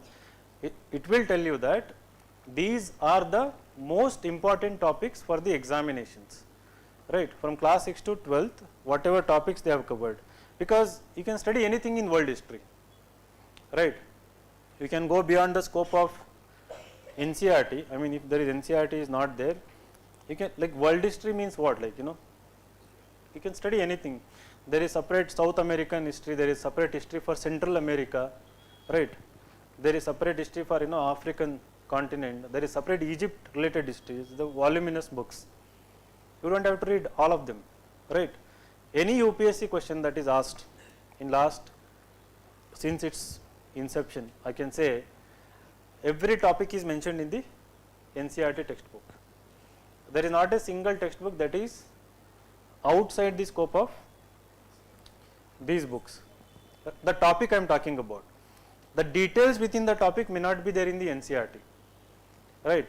So what they ask in the examination, for example, related to Ashokan edict, NCERT might have given few number of edicts available throughout the country, beyond the country also, but some of them might come from other standard textbooks, right. But the point here is that NCERT will give you the blueprint. So, literally reading those topics with little more extra depth, that is what I meant, you know. You do not have to make notes from NCERT, you have to make notes on NCERT, right. Do you get the difference? What people do is they dilute things from NCERT. They take up few keywords, they write down in the notes and they think that is enough. No, what you have done is you have noted down the subtopics, right. So, what is there in NCERT, it should not be like too much of research, just restricted to introduction of Wikipedia or any standard article about that keyword. So, note down, you can put a sticky note within that page, write extra details that what you learned, or you can either put information in the classroom notes. So, classroom notes, NCERT, extra details that you are adding to the NCERT is your one source. And to know what extra, to which extent you have to read, right, for any topic from NCERT, the fundamental thing is to know last 25 years question papers. For example, if Buddhism is a topic that you are learning, you will know that last 25 years there are at least 20 questions on Buddhism, right. So, 20 questions from different dimension. So, within 20 questions there can be other 20-30 options, keywords, right. So, collectively they will give you a picture that to what extent you need to study Buddhism, that much is enough, right. So, that if you understand, you can understand only by doing past year question papers. So, that is why past year papers, syllabus, NCERT textbooks, these three in addition to whatever we are doing in the classroom, if you master these things in general studies papers, prelims, mains, you will nail it, right. You do not have to go for any other extra value added material, you know. So, don't be scared about, you know, so many things coming in the market. Now, what happens is that ultimately the success rate is, you know, 0.4% in this examination. So, 99% of people don't make it, that is the competition, right. So, they have to do some jobs. So, they create their own website, they create their own institution, right. They release their own material, they want to be popular, they will create their own Twitter, they open their Telegram channel, right. So, if you are not tough, if you have fear in your head, if you are feeling insecure, you will fall prey into everything. Everything seems important, but everything is not important. You lose the sight about what is there in front of you. So, in front of you what is there, it is already important. For example, our website insightsonindia.com, right, is the most visited website for UPSC civil service preparation in the entire country. Do you know this? 1,50,000 people visit our website every day, right. So, this ChatGPT you can go, right, you ask a question, which website would you recommend for UPSC preparation, or which website is good for, you know, UPSC IAS exam preparation. Even I asked this question. The first result was a multi-billion-dollar company, you know, that purple color, right. Let us say Byju's. So, Byju's is the, because they have spent like literally, you know, how many, like thousands of crores to create a brand image. So, obviously they are everywhere, right. The second was Insights IAS. We haven't spent a single rupee on advertisement, literally, I mean on the website. You will never see our ad on YouTube, you will never see our ad on any other website, you will never see our ad in the Google search. In the Google search, when you say there is a sponsored ad, it is always these, you know, big edtech companies, right. So, ours is organic growth. So, content wise you can easily trust every initiative on the website, and hundreds of people are, you know, into, and like literally thousands of people now, IAS, IPS officers, because of the content on the website. They have used from homes.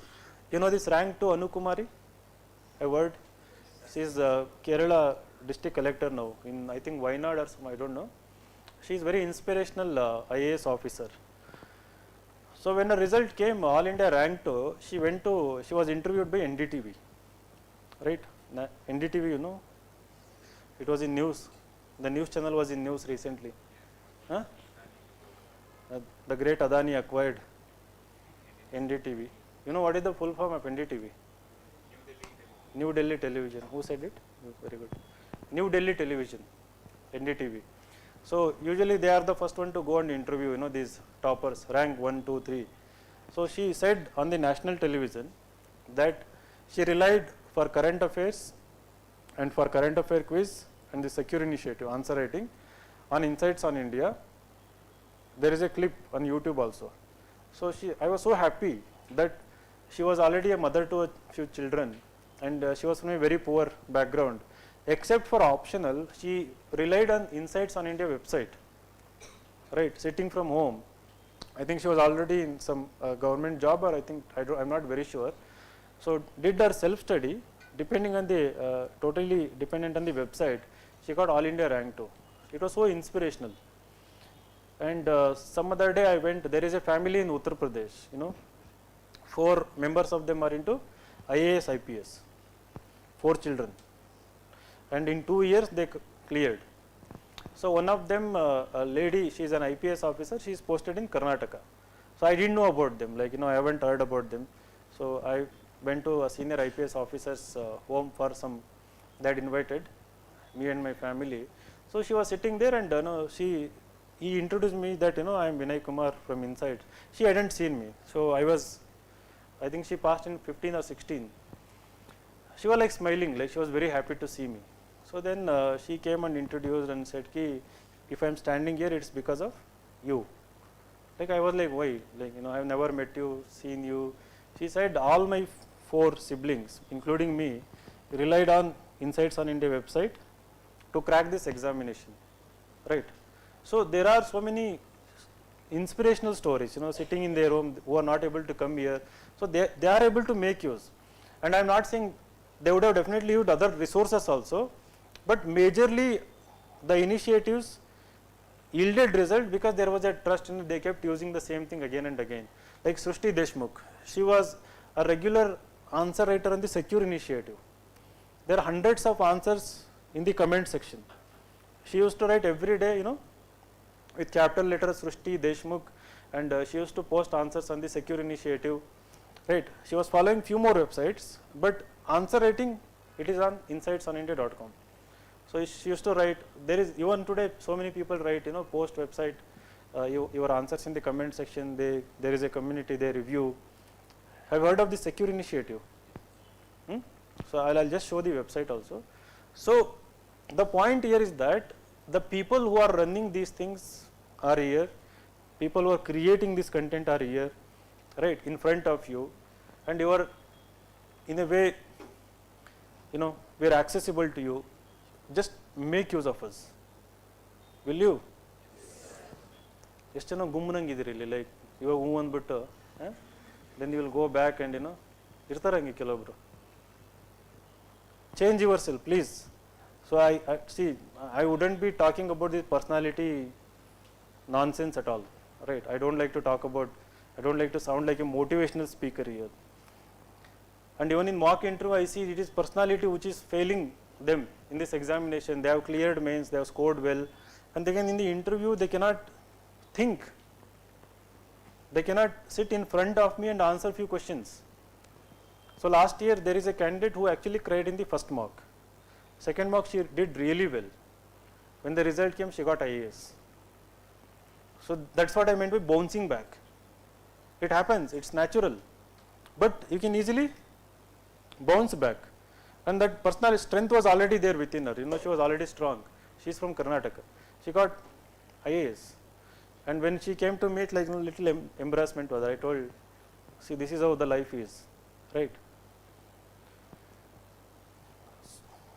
These things I'm emphasizing so much in this orientation because I see it every day in front of my eyes. And I'm repeating in this session so many times, more than in the previous session, because I want more number of people to use, come and, you know, meet us. even if it means waiting, once in a week at least, once in 10 days, right? So you will notice that we'll encourage you. And from tomorrow onwards, to crack this examination, I'll tell you, the person who never misses a single question writing about it has the highest chance of cracking this examination. From tomorrow, for every subject, whatever question we are giving, both mains, both prelims, if one of you write answer to every single question, even if it is after 2 days, after 3 days, but once you delay, it is snowballing effect, cascading effect. So don't try to delay. Even if it is sleeping late, go back and write something, right? The one who writes attends weekly test, right? The one who attempts the monthly test. After your polity is over, there will be a full length polity test, 20 questions. It is like a complete GS2 paper, right? So for which you will be writing your first mains test in the very first month of your preparation. So it is very rare. I mean, if one of you can come and write it, right, and do it for all the subjects repeatedly, you have the highest probability of cracking this examination within one attempt. For the simple reason that you have done more amount of practice than any of your competitors. If you do this, you are far better than an IPS officer who is appearing again, because they are not writing every day, right? They will never write every day because they think that they are already good. They are good, of course, they have achieved certain level, but now the trend is that the people in the very first attempt who are clearing this examination, their percentage is increasing. It is currently around 8. It used to be lower than 5%, right? In the second attempt, I think it is somewhere around 20 to 25%. In the third attempt, that is the highest number of people, the third attempt who are cracking this examination. So you can read, this report released by Labasna. So they have for every batch of trainees, they create a report where they profile everyone, that how many of you are from which discipline. Every discipline there is a table, and how many have taken how many attempts, right? So what is the age group? They create charts and everything. So there is a data that people within 3 attempts are the one who are cracking this examination in more and more numbers, right? Earlier median age used to be 28, now it is reduced to 27, right? Even the youngsters are more likely to crack this examination in more and more, but of course there are people in the age of 32, 33 also, right? That is not affected much, that is there as it is, but these youngsters have the highest chances. The reason is that the examination every year is a new exam year, right? So somebody who had cracked the year examination in the past cannot be sure, cannot take it for granted that is going to crack this examination this year. We are seeing more number of them failing in preliminary examination, the officer trainees. So this year, more people in IPS have failed in prelims, mains and interview. So their number of getting selected is getting reduced. The reason is there is no bias from UPSC, but the examination is so dynamic. Somebody said dynamic, right? So the exam has become so dynamic. Every year you have to do a fresh preparation. You have to update your every GS notes. If you are again attempting in next year, you have to update your optional notes. You cannot rely on the previous optional notes, right? So this updation is required. So very few people do it.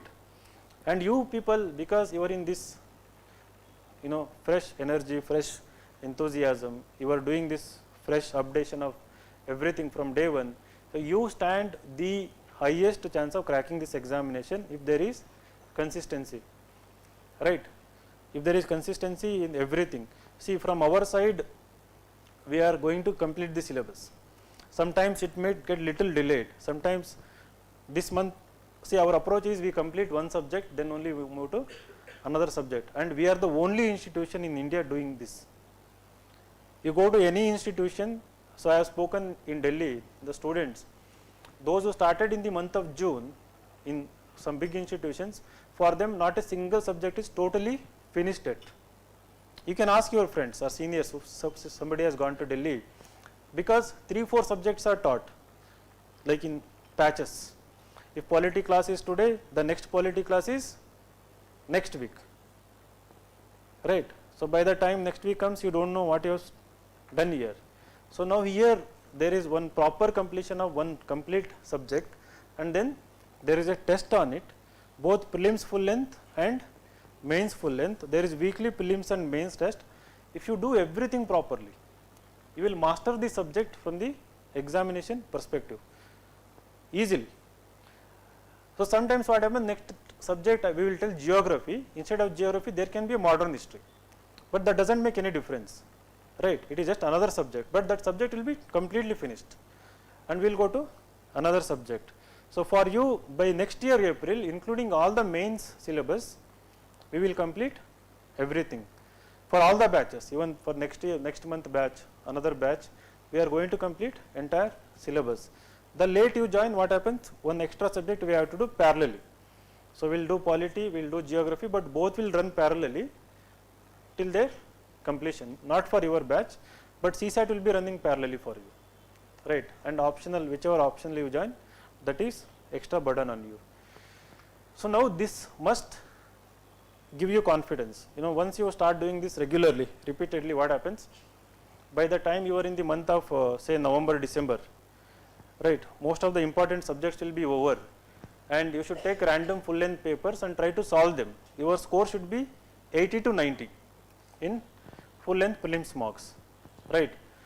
And as part of daily routine, as I said, previous year questions, minimum 50 questions you should do, 50 MCQs, right? It is a big number, right? But it will take around 3 to 4 hours. That is the most effective way of learning the subject. But start with the 20 questions, 25 questions every day from previous year, the polity questions. And once you are done with the previous year polity questions, like last 25 years, you might have on an average 400 to 500 polity questions, right? So if you do even 20 questions every day, it will take how many? 20 to 25 days to complete all the previous year questions. And then we have our polity question bank also, right? So you can go to Amazon and search my name, right? Vinay GB question bank. So you will get McGraw-Hill publication. You know McGraw-Hill? You know McGraw-Hill and Oxford University Press. So these are the top two most prestigious publishers, and we are the institution they are associated with, and we have published question banks for extra practice. So you can bring those 200-300 rupees, I think. You can buy that textbook, question bank, and you can solve all the questions in that question bank. It will also include previous year, but in addition to separate previous year, if you do that book, so you would have done easily around 2000 questions in Indian polity, 2000 MCQs. Be ambitious. If you do 2000 MCQs in polity, it is very easy to answer 20 questions in real preliminary examination. So 20 out of 2000 is what percentage? How much? How much? Mechanical. How much? 0.1 or 1%? 0.1%? 1%. So don't you think there is 1% probability that 20 questions are going to be repeated? Not as it is, at least in different way. So there is a highest probability getting repeated from your own classroom notebook itself, and then you are reading NCERT, and then you are solving 2000 questions. And in prelims, if you get even 80% of polity questions right, you are going to crack the exam. The same if you do for economy and polity and environment, geography, SNT. These are the important. Of course, modern history is important, ancient art, and that is also important, but these are the key subjects, because forest service is also integrated. There is equal emphasis on environment and S&T, and then economy and polity. So these 4 plus to some extent geography. Now geography overlaps with the environment in some cases. If you do well in these, you will get 60 questions outrightly right in prelims.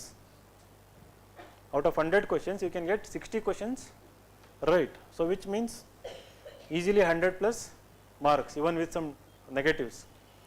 Right, now the cutoff is getting reduced, it is going below 90 also now. So when the cutoff is getting reduced, and when there is a guarantee of you scoring 100 plus, if the strategy is right, you are going to crack preliminary hands down, right. So again, because every month there is a one subject, you can easily go on mastering one subject after another subject, and then when you have the confidence. And for OGP students, what we do is that we have 2 very good 2 prelim test series going on. One is textbook wise and subject wise. We make them available in your dashboard, right, for extra practice. So those who really want to crack examination in first attempt in 24, keep taking these tests, keep giving them, right. Sometimes even if the subject is not over, you might have read NCERT in your school college days, so just take them. So keep giving these tests online, okay. So what will happen, they will add extra practice, and see, there is a chance in front of to crack this examination. So don't give up, and I mean don't ಅದೇನೋ ಅಂತಾರಲ್ಲ ನೀರು ಚೆಲ್ಲೋದೇನೋ ಅಂತ ಕನ್ನಡದಲ್ಲಿ. There is a saying in ಓರ್ಗಲ್ ಮೇಲೆ ನೀರು ಚೆಲ್ದಂಗೆ ಅಂತನ ಏನೋ ಒಳಗೆ ಈಜಾಡೋದು. I mean, the point here is that there is a clear cut opportunity in front of you, don't ruin it. So you will face financial problem, you will face food problem, you will face health problem, you will face so many pressure from home and everything, right. Use them to become tough, simple, right. Don't get threatened by them, don't get affected them by them, use them to become tough.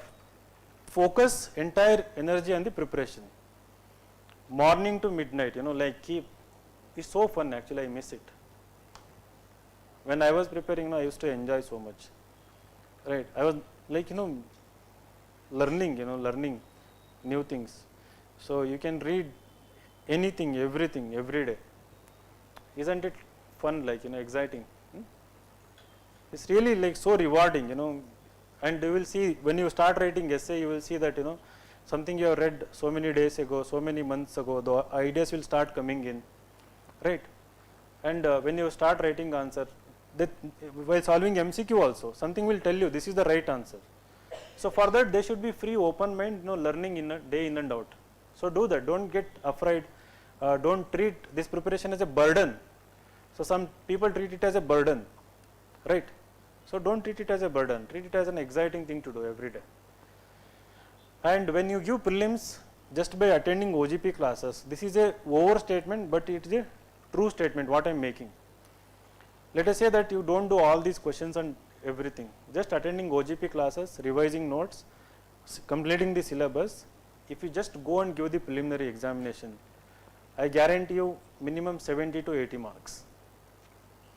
So that is what the feedback we have got from previous year students. So those who have given this preliminary examination just by attending OGP classes, just by attending, without doing this 2000 questions, writing all these examinations and other things, are scoring 70 to 80 marks, which is very good actually. And if they had put extra effort, so what these people do is that they put all their effort 2 to 3 months before the prelims. It's a overburden for you. Now in this month, if you do 2000 questions in these 40 days in the course of polity, so after December, January to April, you can revise these questions, you can literally master every concept, right. And you can focus on optional also, there will be so much time to focus on optional, right. So this is one thing. So I was earlier talking about, so this session I am taking more time, I don't know why I am talking more here, hope it's fine. Am I making sense to you? I am not boring you, right? Right. So, last class I talked about one important thing, that you must develop two qualities. One, extra reading plus writing, not answer writing. In general, writing as a hobby, right? So, for that you should open a blog, right? You know what is blog? Is there anyone who has the writing hobby? Anything, anywhere you might be writing, journaling, diary writing. You write diary writing, good. Diary writing, very good. Diary, good. So, writing and extra reading. Extra reading means reading fiction or non-fiction books, mostly non-fiction books. So, starting this month till your next interview, which is 2025 January or February, January, February, March, right? You will be giving interview in 2000. Visualize it. You should visualize. So, don't feel like this is first class and interview is like far away, nothing. You will be surprised, after like 5-6 months how you will actually change. There will be change in your confidence, knowledge. So, when you go to interview, by then have a target of minimum 50 books. 50 books, like it can be fiction or non-fiction, but have a target of reading 50 books. Is there anyone who has reading habit here? Any books, Kannada, Hindi, English? Oh, very good, good numbers. So, what books you read? Novels, Kannada novels. Mostly Purna Chandra Tejasvi. S.L. Bhairappa? Very good, nice. So, English novels? Which authors? Dan Brown, good. Da Vinci Code. Amish Tripathi. All the series you have read, all the books. What about others? Half?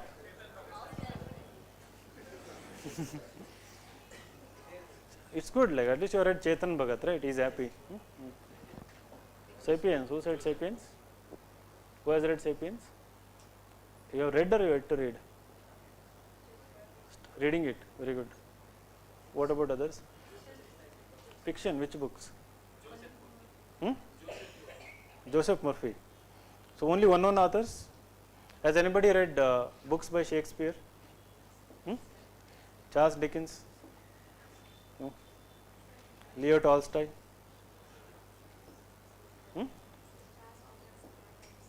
Which book you read? Hard Times, very good. A Tale of Two Cities, you read it, very good. What about Salman Rushdie? Amitav Ghosh? No, it's okay. I mean, as I told you, this whole process is completely new. Here you have to rediscover, you have to become a new person, right? So, my suggestion is that try to read these books, right? So, classics, if it is fiction, it should be classics. So, classics means all these authors who are there in the 18th, 19th, early 20th century, those who have written very good books. For example, there is George Orwell, right? So, there are two famous books by him, George Orwell. One is 1984, right? Another one is Animal Farm. So, these are like small books which you can read one book within a week. And when you read these kind of works, especially by these authors, right, what happens and how will you know that who are the good authors? The best indication is go to the nobel.org, Nobel Prize, right. In the literature category, every year there is a Nobel Prize for literature. So, 1901, so 1901 to till present they have given the Nobel Prize to more than 100 authors. So, most of them are the great authors of the world, right. So, you can just list down few authors and have a target of reading at least 10-20 books from that list. it's okay. I mean, you might feel like, no time to read Lakshmikant, no time to read Manjuna sir notes. Huh? But my suggestion, invest only half an hour every day, just half an hour. Read just like 5 pages, 10 pages, or one chapter in that novel or anything. That will make you, if you do it consistently, 150 plus in essay, even you don't need me also. Right? Every day extra reading of either fiction or non-fiction. There is one guy called Vikram Grewal.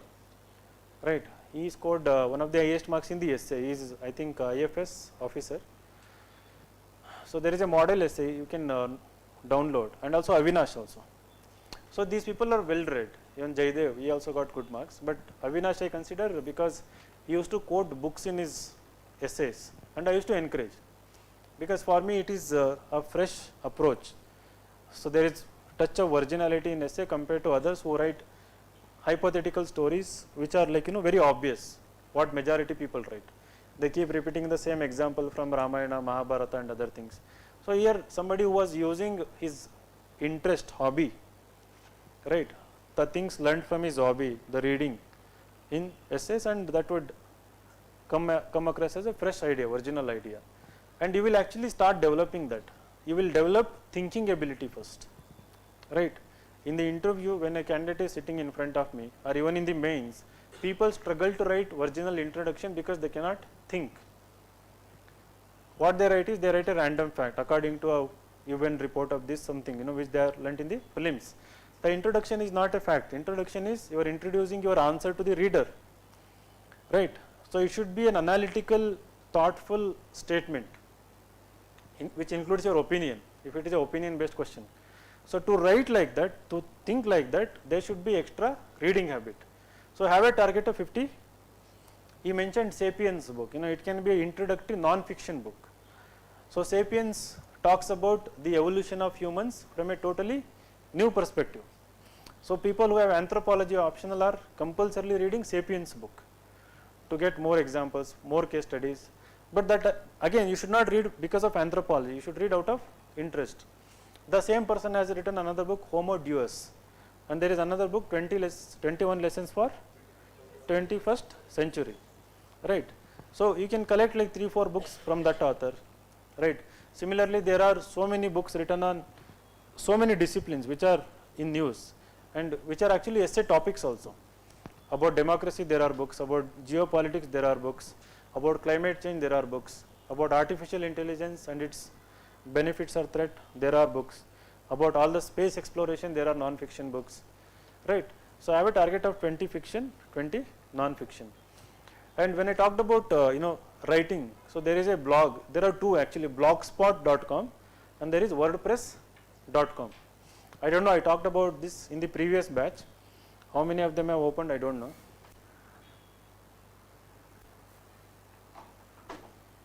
You think open the website? I don't use this word. Browser. Okay, got it.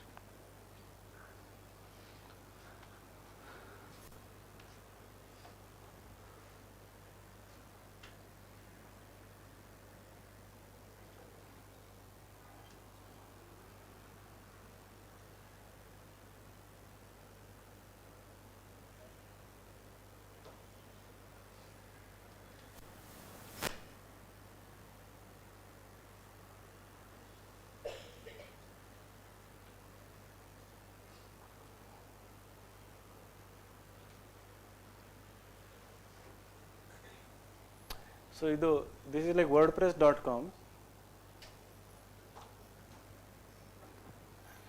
See, in previous batches I didn't talk about this, okay, to anyone. So the insights, IAS, the whole insights on .com is because of, so in 2006 when I started my preparation. So out of curiosity, because we studied in Navodaya school, I had little writing habit. They used to encourage. I just wanted to express myself. I wanted to write something, anything about everything. So because Google came in 2004, right? So immediately these tools came. wanted to play with internet. So I just started this blog on this WordPress.com, win2win.wordpress.com, WIN to win, VIN, like my name VIN, win, you know, something like that, you know, I wanted to win, something like that. So win2win.wordpress.com. The fun thing is, if you search win2vin.wordpress.com, that will lead to insightsonindia.com even today. So I started it as a hobby, like, you know, just writing about Congress government, about BJP, about, you know, all these politics, about all this society, small write-ups.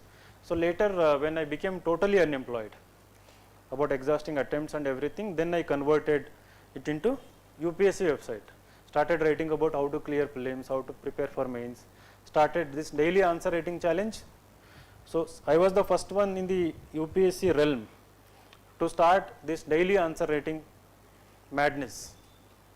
You know, this is a fact that nobody had thought about it, nobody has started this initiative.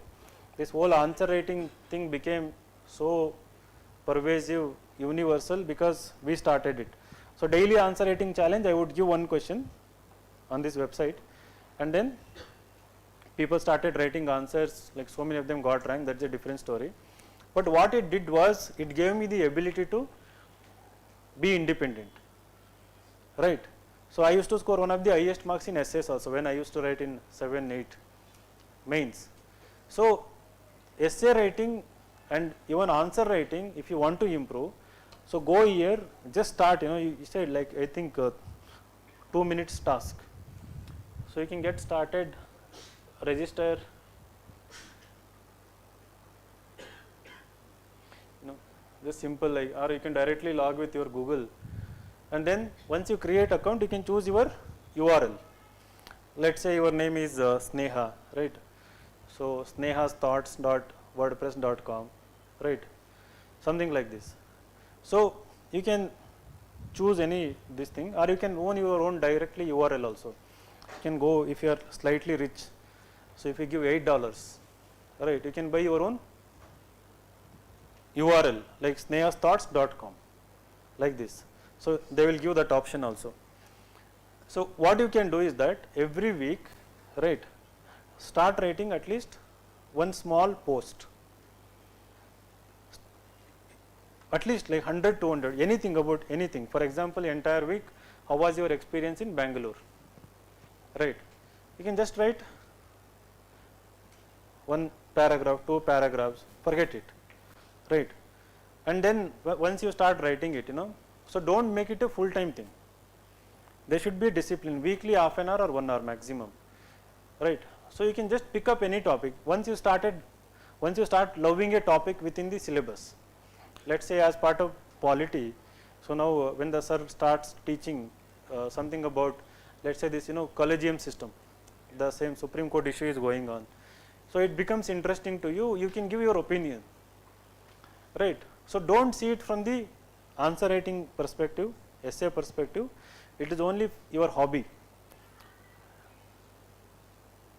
Did somebody scold me or what? You just write anything that comes to your mind. Be fearless, you know, nobody is going to read it, right? So nobody is going to find it unless you write every day, and then Google starts crawling it, indexing it. If somebody searches, you know, what is your opinion on collegium system, and if your article comes in the top, then Modi will read it, right? So till then Amit Shah or Modi is not going to read it. So you can write anything that comes to your mind fearlessly. It can be totally one-sided view or anything, right? But going forward, as you learn more and more things, it can be more refined, right? But 1 or 2 days in a week, write and leave it. It will have phenomenal impact on your thinking ability. We'll start thinking analytical, you know, he said analytical thinking. So analytical thinking comes into picture only when you examine an issue very closely and formulate your opinion in an unbiased way, right? So once you start writing these things, you will learn that your views are biased, you need to be unbiased, people will comment. So slowly some people will start commenting you. So this is a more productive way of writing. The second one is Twitter, but I recommend not to be on any social media platform right now, right? So log out of all social media accounts, that is up to you. But if you have self control, in using these things, if there is a restraint, it is fine. But this is going to change things drastically. Now if you write one post in a week or two posts in a week, by the time you give interview, you can put it as a hobby also. You will discover, you can identify a theme, like you just write about artificial intelligence.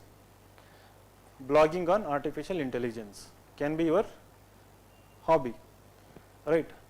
Blogging on climate change, right? Blogging on women empowerment, blogging on child rights, right? So blogging on machine learning, anything, it can be anything. You choose your topic of interest. So once in a week you can just go on writing a small post. It doesn't require anything. I mean, you can do it in mobile also. You can just open, you can type things.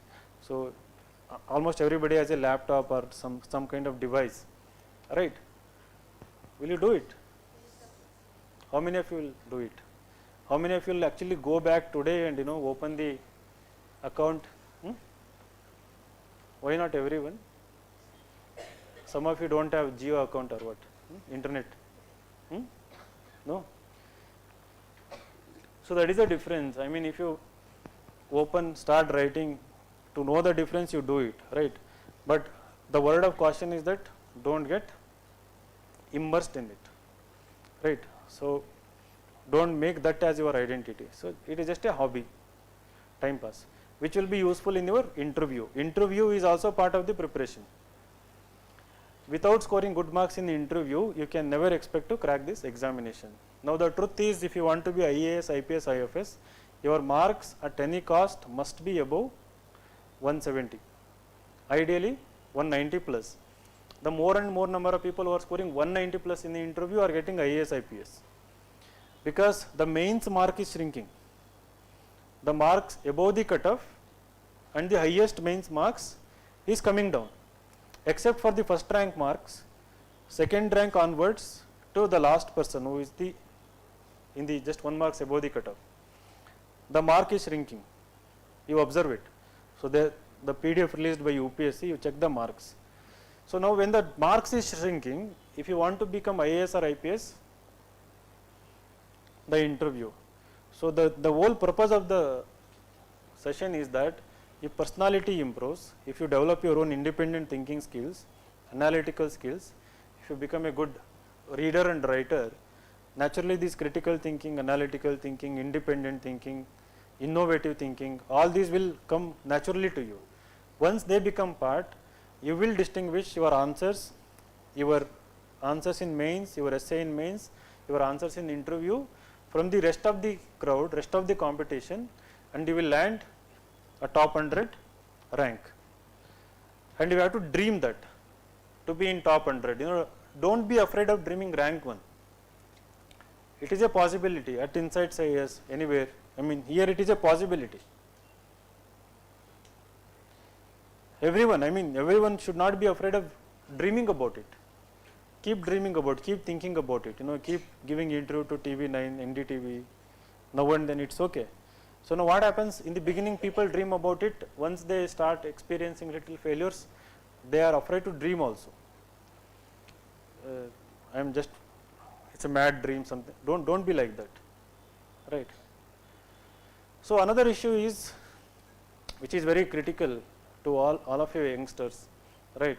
So why people deviate, distract? There are many reasons here. You can watch my previous video. One of the most important reason that affects your consistency in this preparation is that, still having the college mentality, still believing that you are in a college. This classroom is not a college classroom. You don't have to be right? You don't have to impress anyone here. You don't have to show off. You don't have to sound more intelligent, smart. Not so much of extracurricular. Just focus on your preparation. Focus on your preparation and just go out of the class. More than anything, control your hormones. right? So here this is not college, so for next 3 years make a promise to yourself that you are not going to fall in love. You can fall in love but don't propose. Right. Keep it to yourself. I mean, why I am talking about is, in my cabin many people come and cry, right? That they are not able to focus, this happened suddenly. I used to think them they are very serious student. Again, how did it happen? Of course it happens. Right? If you read Shakespeare and watched all these Mungaru Male, right? So it happens, you cannot control it. But what you can control is, you may not continue with it, right? Because you have something higher purpose than that is not lower purpose, but right.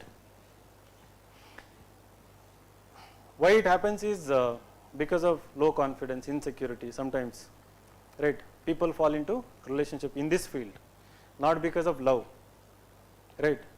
And some people might because of convenience, opportunism also. Some may be intelligent, so no, I have seen that also, right? So don't be victim. Be independent. You don't need any partners here. 1 or 2 good friends who can understand you, who can support you, who are not mean to you, who don't demean you. So you don't need too many people, and you don't need a life partner, for your continuation years. So ensure that you stay single for next 3 years, and if you are already in a relationship, which most of you people are already in, no, nobody is saying no, like, I know, like you're not there. Look at your faces, who will fall in love with you? Right, I'm just kidding. So what you need to do, put a pause. Tell them that I have a noble job, noble intention of cracking this examination, so don't trouble me for next at least 2 years, right? Put it on a hold, and if they are understanding, it is well and good, right?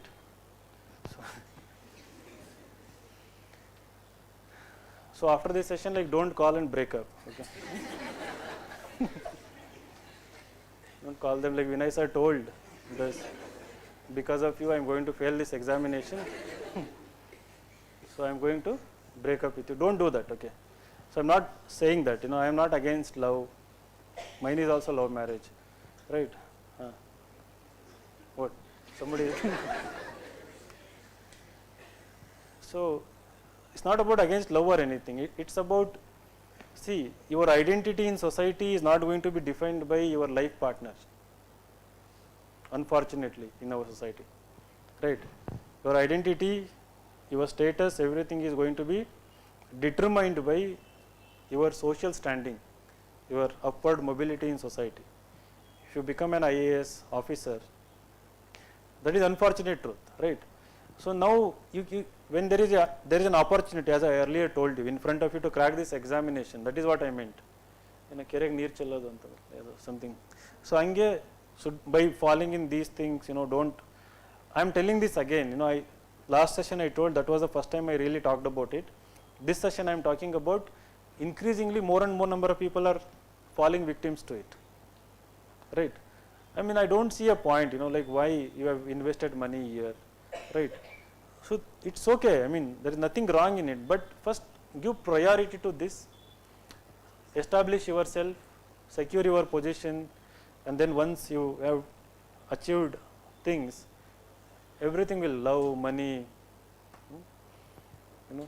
all this Prithvi car. Have you seen the movie Prithvi? Puneeth Rajkumar's. So many people got inspired from that movie and wanted to become civil servants. So I mean, that is all true. I mean, you will achieve that kind of status in society.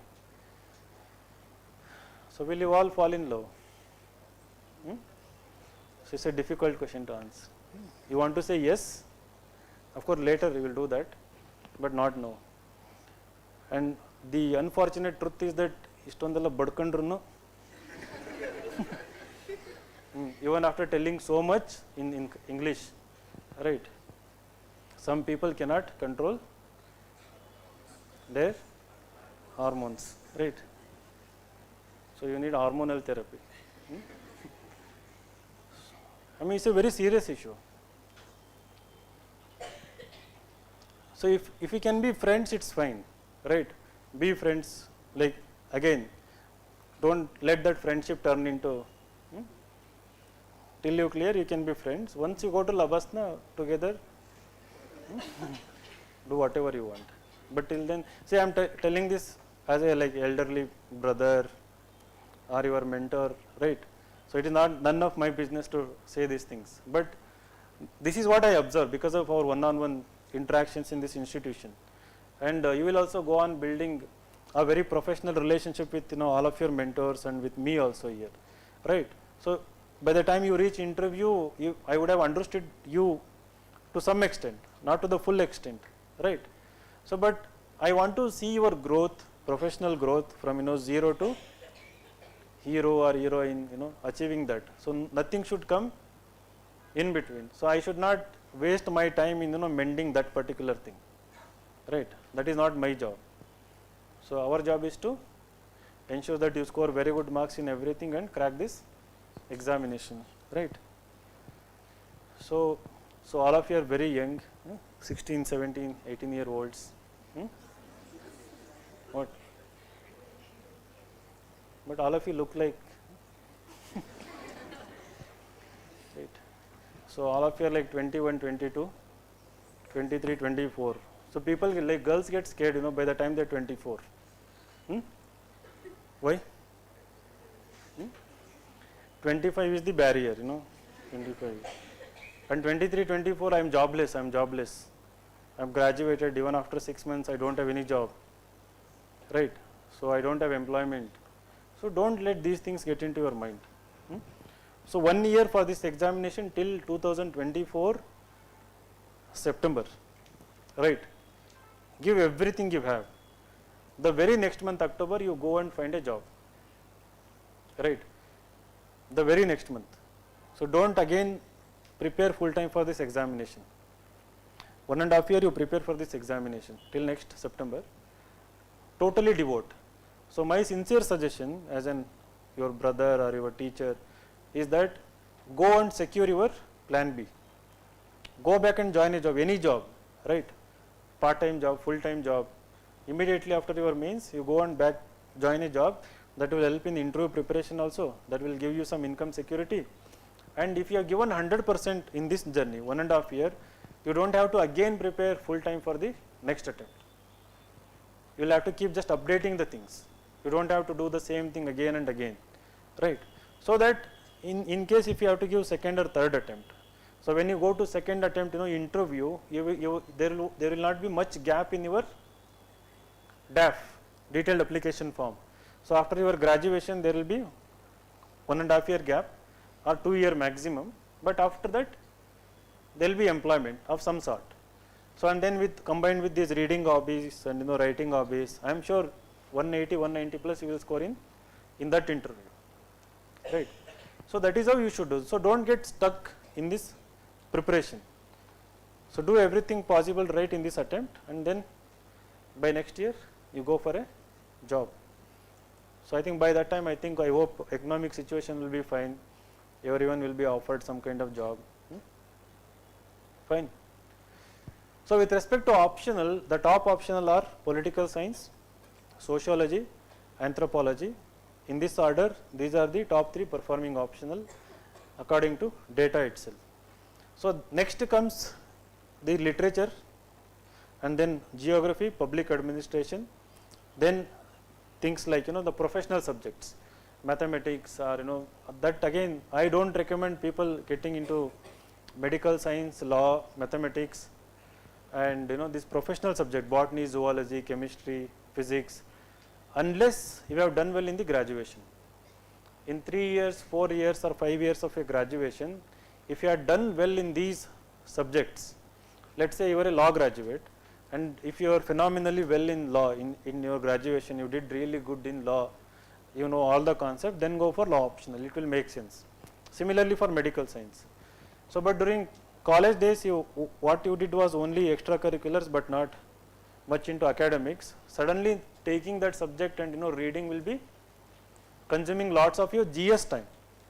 The logic here is that how much time I am going to devote for the optional and GS. If you are going to devote so much time for optional, then it is not worth it. That is the logic.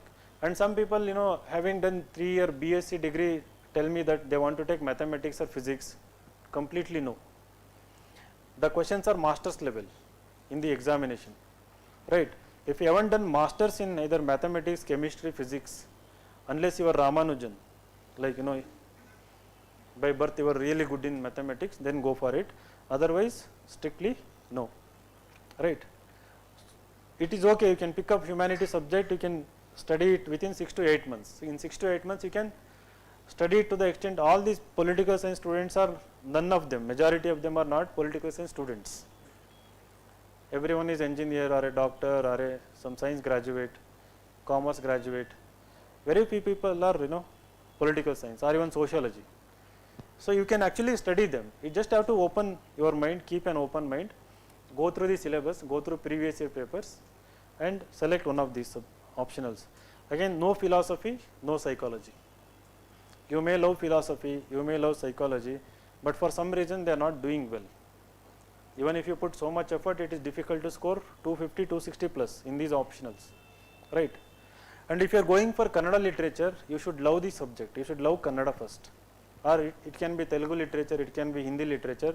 Literature subjects are very good optional if you have the ability to read original textbooks, if you love reading them, and if you use standard Kannada, the original Sahityika Bhashe, the actual Kannada.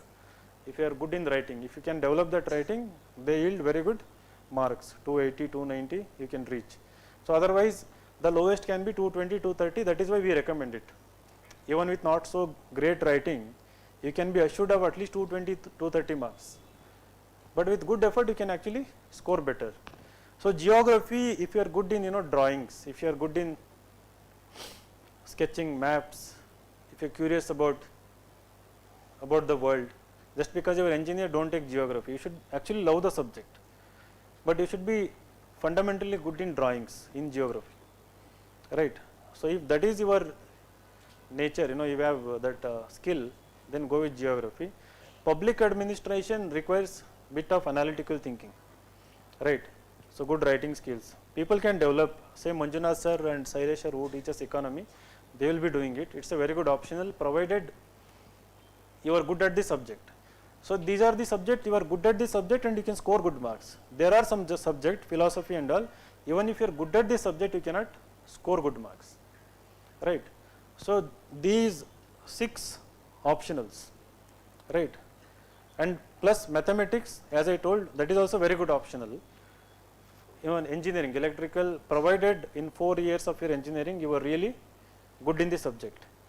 Now we should not be like, if you think that you need to go for coaching for these subjects, so then it is not worth taking it. Maths or electrical or mechanical, civil, right? And if you are prepared for GATE and have studied those optionals, then maybe you can think of taking them if you are comfortable with the subject. Otherwise, so don't take, because they consume 5 to 6 hours of your day and you won't be able to focus on these completely new things which you are learning for the first time. So this is about optional. Briefly to talk about on the website, in addition to everything you are doing, every day we post 20 current affair questions on the website, right? So there are 3 initiatives. One is QUED, QUED, right?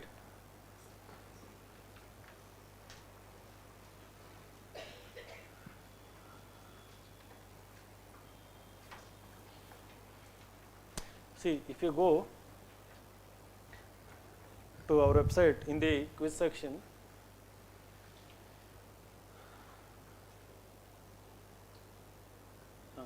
so there is current affairs, RTM questions, there is daily current affairs, this is QUED. So QUED is questions from editorials, QUED. from that day's editorials, the Hindu and other editorials, we give you 5 MCQs, right, multiple choice questions. So because some questions are analytical in prelims, which need conceptual clarity, some depth, so they are usually picked from the editorials, right. So that is why we started. And then there is daily quiz, current affairs, 10 questions. So on that day current affairs, we post 5 MCQs with at least 100 to 200 word description in the solution part. And then the current affairs RTM questions. This is yesterday's current affairs, we post 10 questions on them today. For them revision through MCQs, RTM questions. So combined you have 20 current affairs quiz questions every day. So let us say that you start doing today, February 6th, 20 questions every day. So till your next prelims, which will be around May 3rd week next year. So how many months you have? Sorry, how many months? 15 months. How many weeks? 14 months.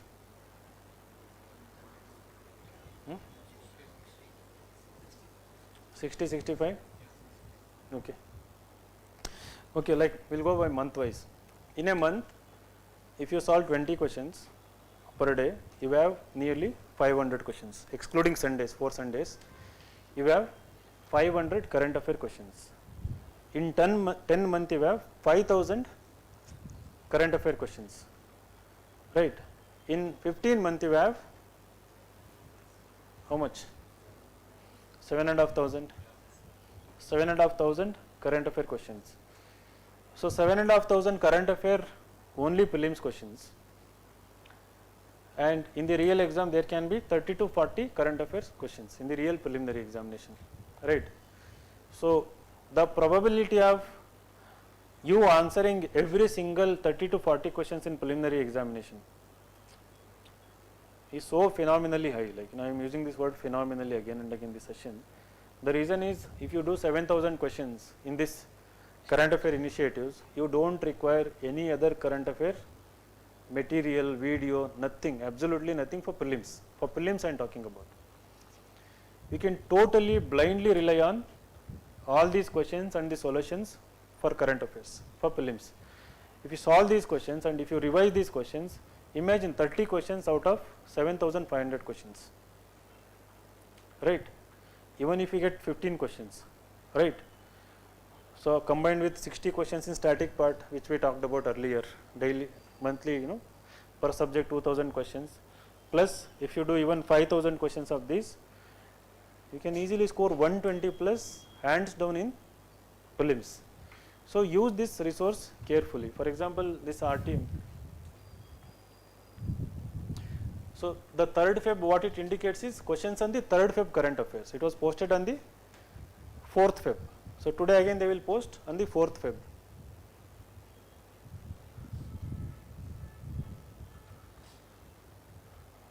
So you will have, again our questions are not like, just random, like, one question, 4 keywords. So these are like carefully, we will get like 3 statements. So like most of the questions have 3 statements, 2 statements, 3.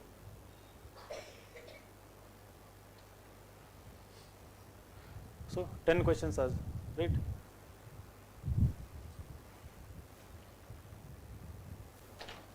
So average score, like how many people are giving every day and how much they are scoring. Average score is 44. Nobody can score more than 60%, 50%. In the mains also nobody can score 55%, right.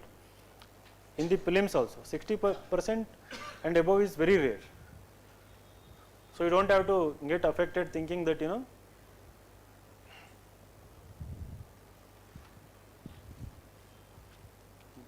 see, now for this question, so there is explanation, right.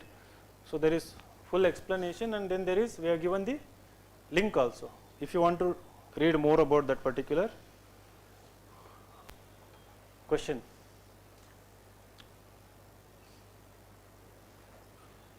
Right. So we explain why particular option is wrong or right. So these questions, first 3 questions are related to, constitution. So most of them are related to that.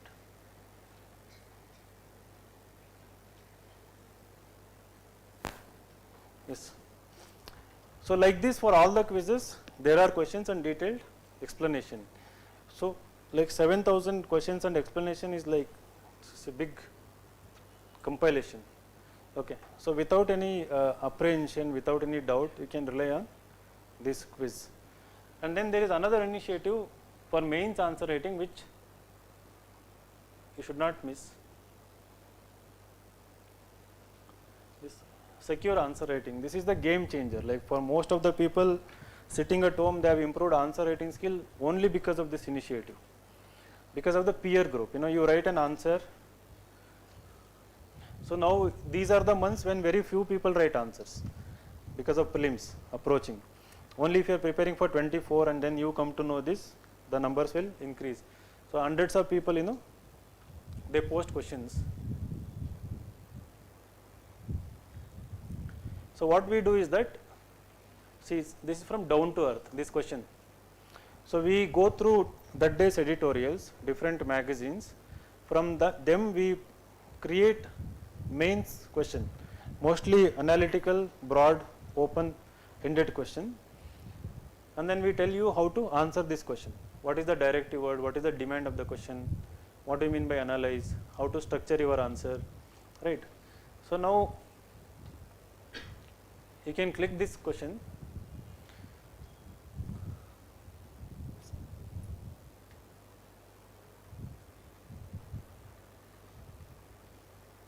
So like there are 9 comments. Look, what people do is that they write answers like this and then they upload it in the comment section. So if somebody can reply, and you know, they usually do review and other things. So there are different names. Abhinav Kamboj, you know, he has written an answer. And sometimes we also comment. So you can keep a separate notebook for this initiative, irrespective of what is being taught in the class. So polity may be going on, right? You can pick up either one polity questions from here in addition to daily question and write an answer. So everything is given here. There is content. For example, you know, down to earth, like, you know, we would have given link to that article here, Down to Earth magazine. Special mention of women self-help groups. Will it translate to largest? While commercial banks waive loans to stay healthy, the women-led world's largest microfinance operation thrives on near 100% repayment for decades.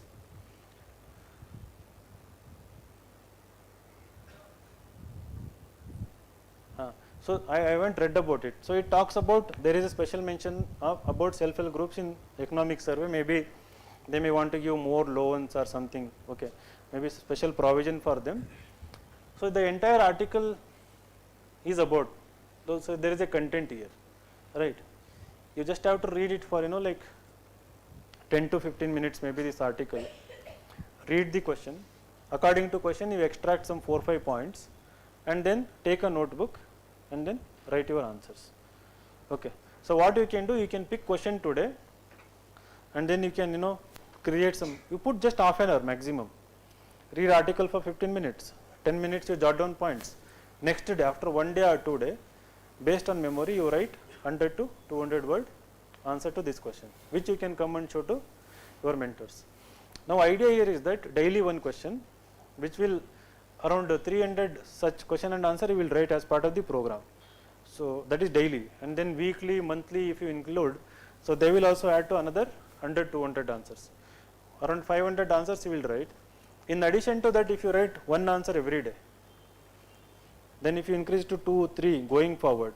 So if you target like 600 to 700 question and answers from GS 1, 2, 3, 4. So now GS 1, 2, 3, 4 have 80 questions, 20 questions each, right? So in ethics 6 case studies plus 12 section A questions. So within 12 there will be sub questions. It can be 20 to 25 questions. Now out of 700, 800 what you have written, right? So don't you think there is a possibility of even like 20, 30 questions getting repeated? You would have touched so many different topics, right? So be ambitious in your targets, And just because you are a fresher, you don't know anything, don't feel like, don't act like an, you are nobody, nothing, in your thinking, in your attitude, everyday thing, you try, take these questions, be fearless.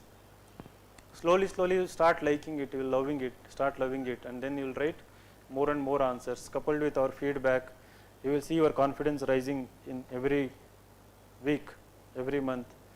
And I don't see why you should fail in this examination. There is absolutely no reason to fail in this examination when it comes to resources available here. The only thing that matters is, are you ready as an individual to do everything whatever I mentioned in this session.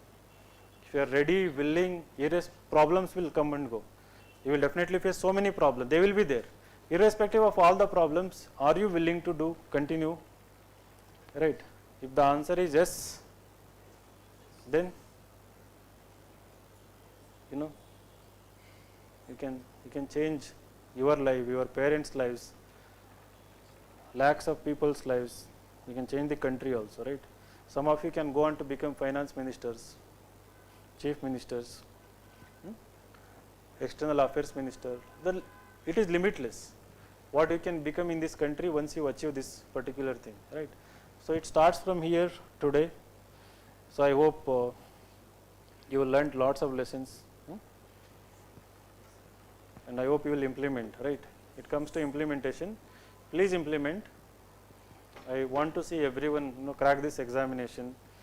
Some of you will clear in 1 attempt, 2 attempt, 3 attempt, but eventually if you stay with it, right, eventually those who are part of the process, keep doing it, will definitely crack this examination.